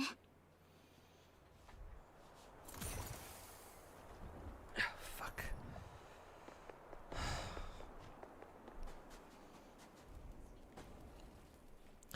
As expected, yeah. Yeah, Limbus Company players are just kind of like that, unfortunately. 何よ、ぶち破ってや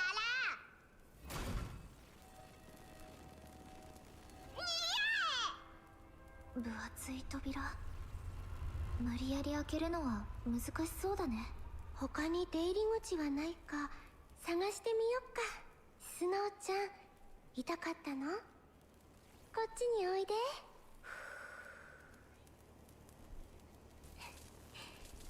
ふーっとしたら痛いの飛んでいくからね。本当に優しいね、サイキは。魔王様がここを掌握した暁には、サイキを恩和なる緑の衣の魔術師かつ聡明な月の石の支配者である初代グルビウム鉱山大公に任命してあげるよ。私は下水道公爵だったけど、太閤は公爵よりランクが高そう。なぜ再起に爵位で負けたのかな。って私はまた何を真剣に考えているの。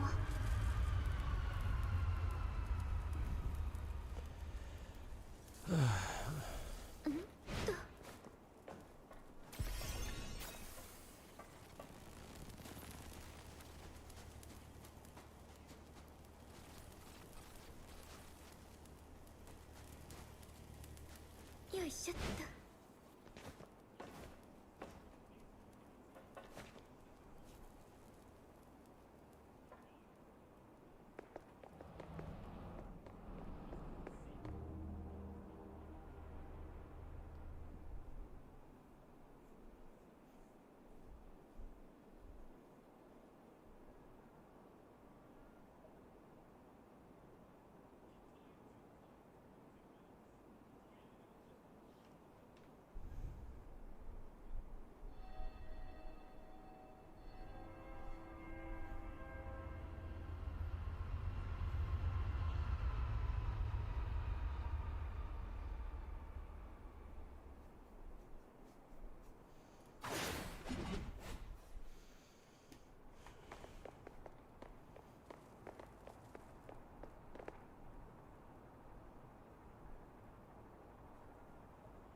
スノーに導かれ、はるか遠方より Is DNA that easy?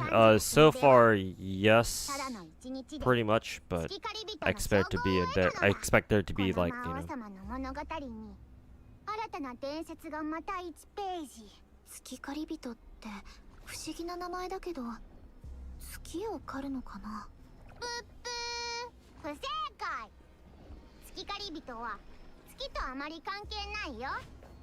元の意味は月の石の狩り人だから。アイスレイク城で生まれた職業みたい。ビドフニル山脈には天井樹の鉱脈があって、山で見つかる月の石は高い値段で取引されていたんだって。そうそう、危険を承知で大使の依頼を受けていたのが月狩り人ってわけ。でも大商人と帝国が鉱区を管理するようになって、一般の人は月の石を採取できなくなって、最後は鉱脈が枯れちゃったの。今いるクルビウム廃鉱山も I mean, like in the combat, combat is super fucking simple. You spam left clicks and then you right click for enemies who are farther away. 残念だね。それから月狩り人は月の石採取以外の依頼を受けるようになったんだけど、職業として名前が残ったのさ。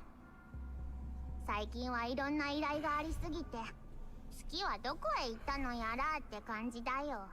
移住から町を守ってくれなんて立派な依頼もあれば、犬に盗まれた焼きたてパンを取り返してなんてしょぼいのも。犬からパンを取り返すだって。そうな依頼もあるんだぞ。例えば憎き相手を二度と歩けないようにしろとか。依頼を出しに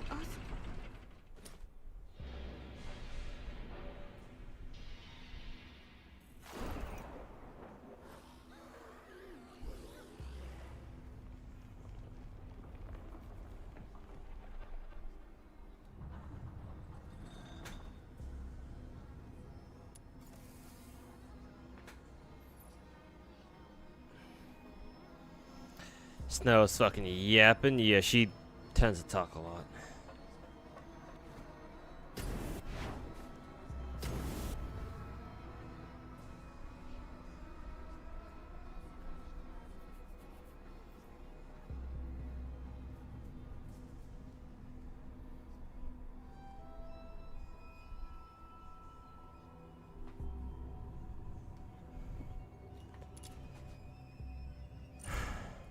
我がしもべよ。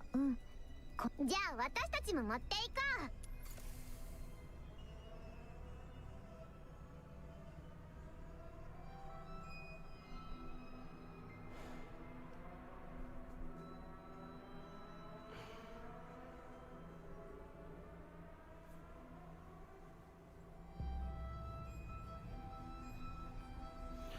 Would I hope for a real collab in FGO after part 2 is ended? Yeah, sure, but you know, realistically speaking, probably still not gonna happen.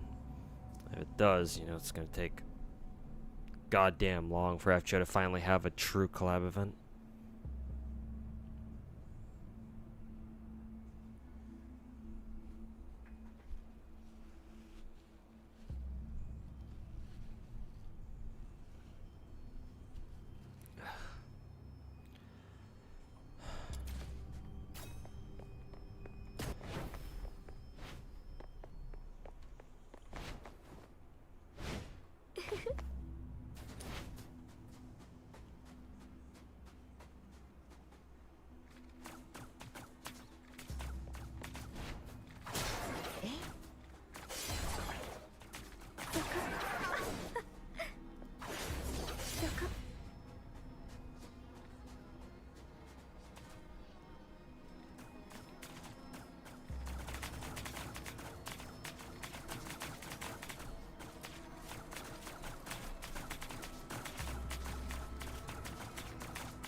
You look tired though? Yeah, I'm considering ending the stream pretty soon here.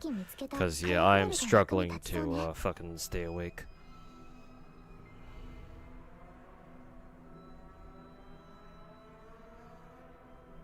Another long ass day today as far as side hustle is concerned. That and I got other IRL stuff to take care of too this week. Ugh.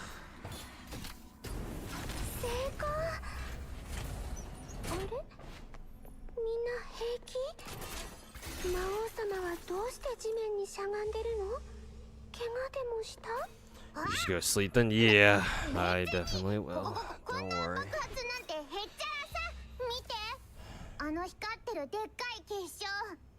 Archives will have a second Monster Hunter collab. Oh, that's cool. I assume they announced it during their stream not too long ago.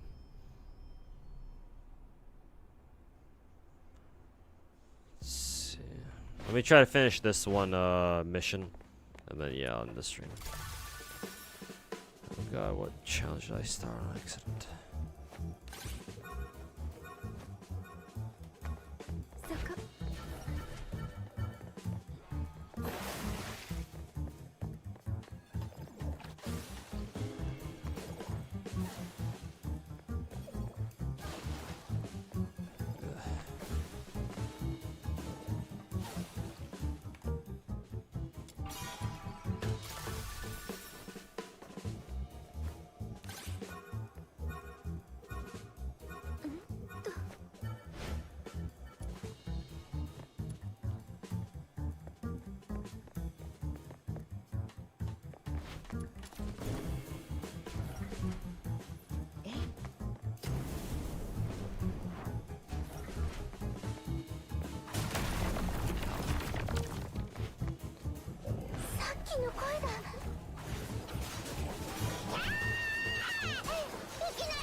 Styx lied twice about Stella Sora. Oh, did he, Chaos Lord?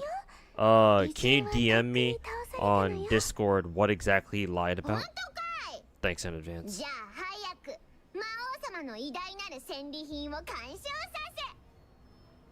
カミラが言ってた星雲が宿っている群生のジム。これはただの銀奇跡みたいね。つまんない。じゃあしもべ、暇な時に鍛冶屋の先輩に見せておいで。今は魔王様についてこい。高校の奥へ。 Hop off and get back to work. Hope the rest of the stream goes well. Alright, take care on these stuff. And yeah, I'll probably end the stream pretty soon here, because yeah, I'm not going to be able to last much longer here. Ow, fuck.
He said the game has 150 pulls, but it was 300 per pull even during the beta. Oh, false information.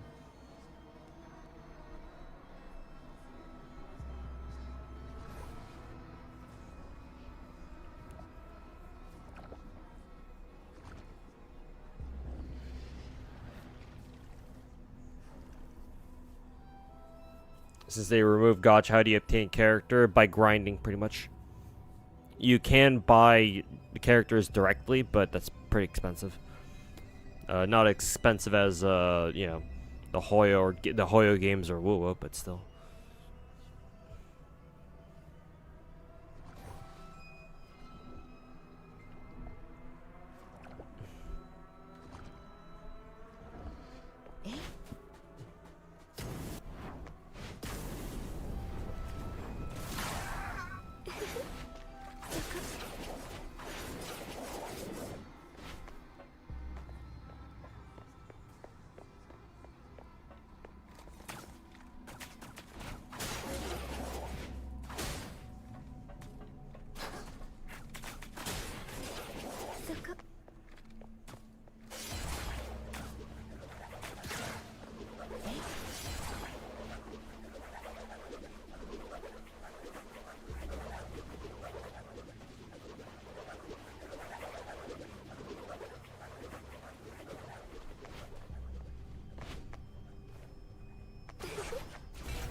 Oh boy, am I fighting a boss while fucking half asleep?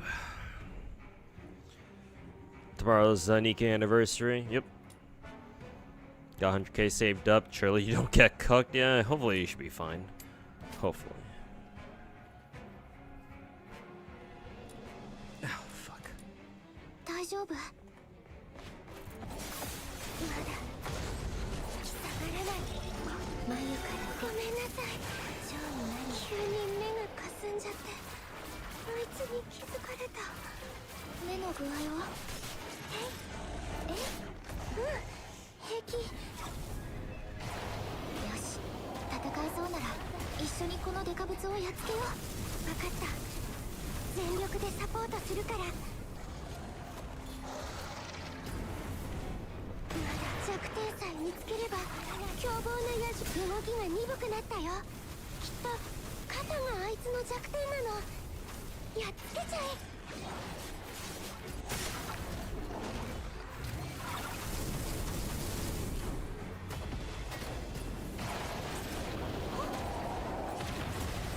華麗に咲き乱れる花みたいに。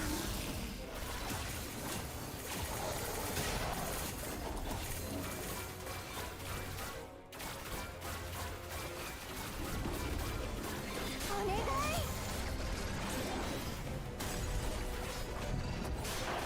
まだ下がらない。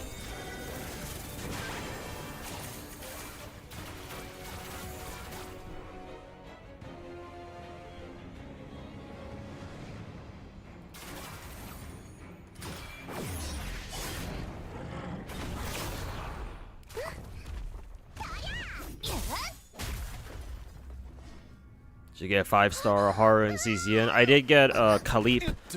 Currently working on farming enough gems to roll for Haru, or at least try. やっぱ綺麗だな。なんか探しかったが、お前たちがあいつを倒したのか。やるじゃねえか。ダメ。アウトサイダー？何かっこつけてんのさ。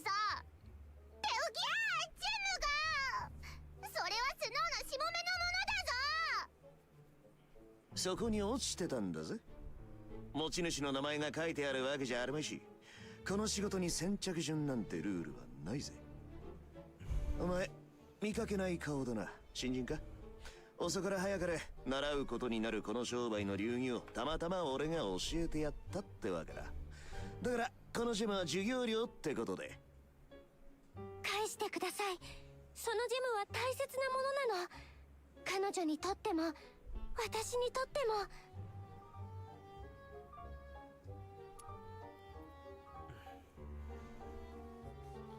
Let me make a video about CZN. Debating.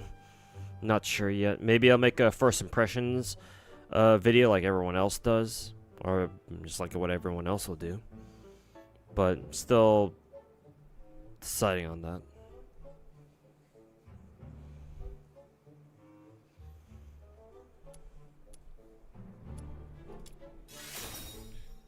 理屈が通じない相手ならシノゴの話し合っても意味はないよね。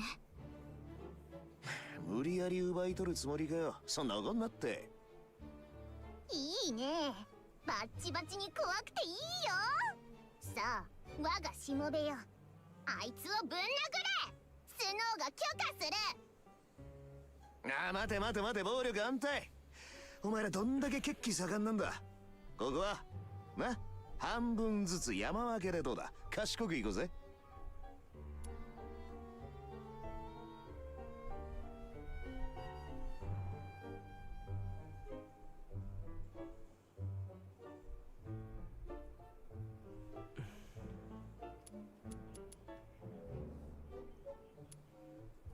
取り付く島もね。そこの嬢ちゃん、お仲間に落ち着けって言ってやってくれ。わかりました。その月狩り人のルールはよくわからないけど。って気にすんな。嬢ちゃんは礼儀正しいみたいだし、特別に許してやらんことも。確かにルールを理解していないのは私たちが悪いのかもしれません。だからお詫びとしてアウトサイダーさん、そちらから攻撃を仕掛けて大丈夫です。ああ、ちょい待て。2対1で戦ったとしても俺に勝てる見込みはないと思うが、違うか？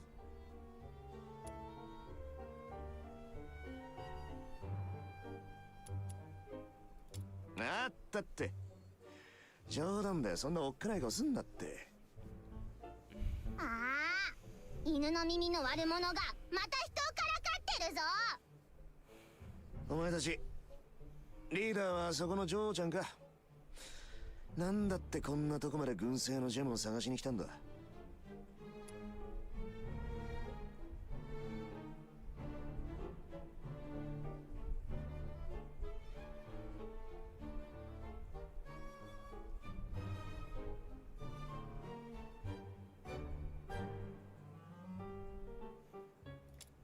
やっぱりな。だったら話は簡単だ。ある事情で俺はどうしてもこの軍政のジェムを持ち帰らないといけない。お前の目的が報酬なら同額の金を用意してやるさ。よかったらとりあえずは俺の事情を聞いてくれ。今晩時間あるか？ああ、それなら平気。カミラが言ってたよ。アウトサイダーの家には恐ろしいファミリーがいてさ、アウトサイダーはそいつに頭が上がらないんだって。家の前で悪事を振り回しちゃうぞって脅せば、アウトサイダーは絶対に悔い改めるよ。スノーが保証しちゃう。勘弁してくれよ魔王様。アスフォデロスでこのアウトサイダー知らないやつなんざい。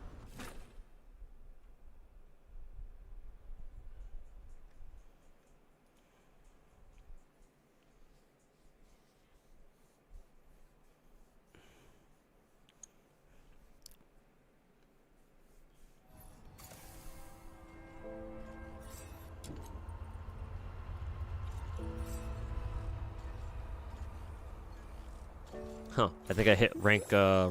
デートのお誘いかしら。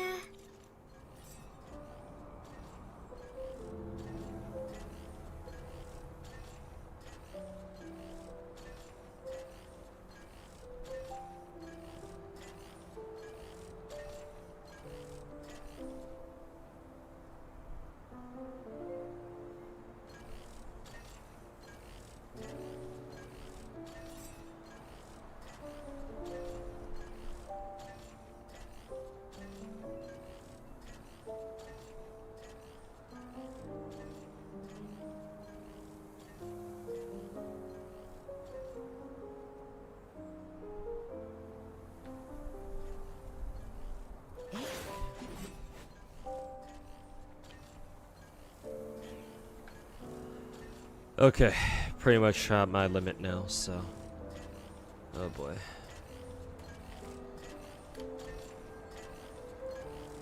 Time for me to take my leave now, cause as you guys can probably tell, I'm literally fucking falling over, fucking asleep now at this point.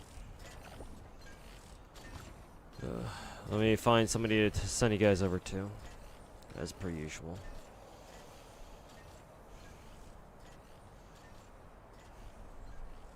Let's see. I think I rated Sweetly yesterday. I'll send you guys over to Mr. Genozod this time. So, you guys know the drill. Say what's up. Tell him that I wish he has a good stream and all that good stuff. Tomorrow's Wednesday, so I should be able to see you guys tomorrow. Thursday is the day that I guaranteed will not be streaming. But yeah, thanks everybody for hanging out. And hope you guys are enjoying DNA if you guys are playing it.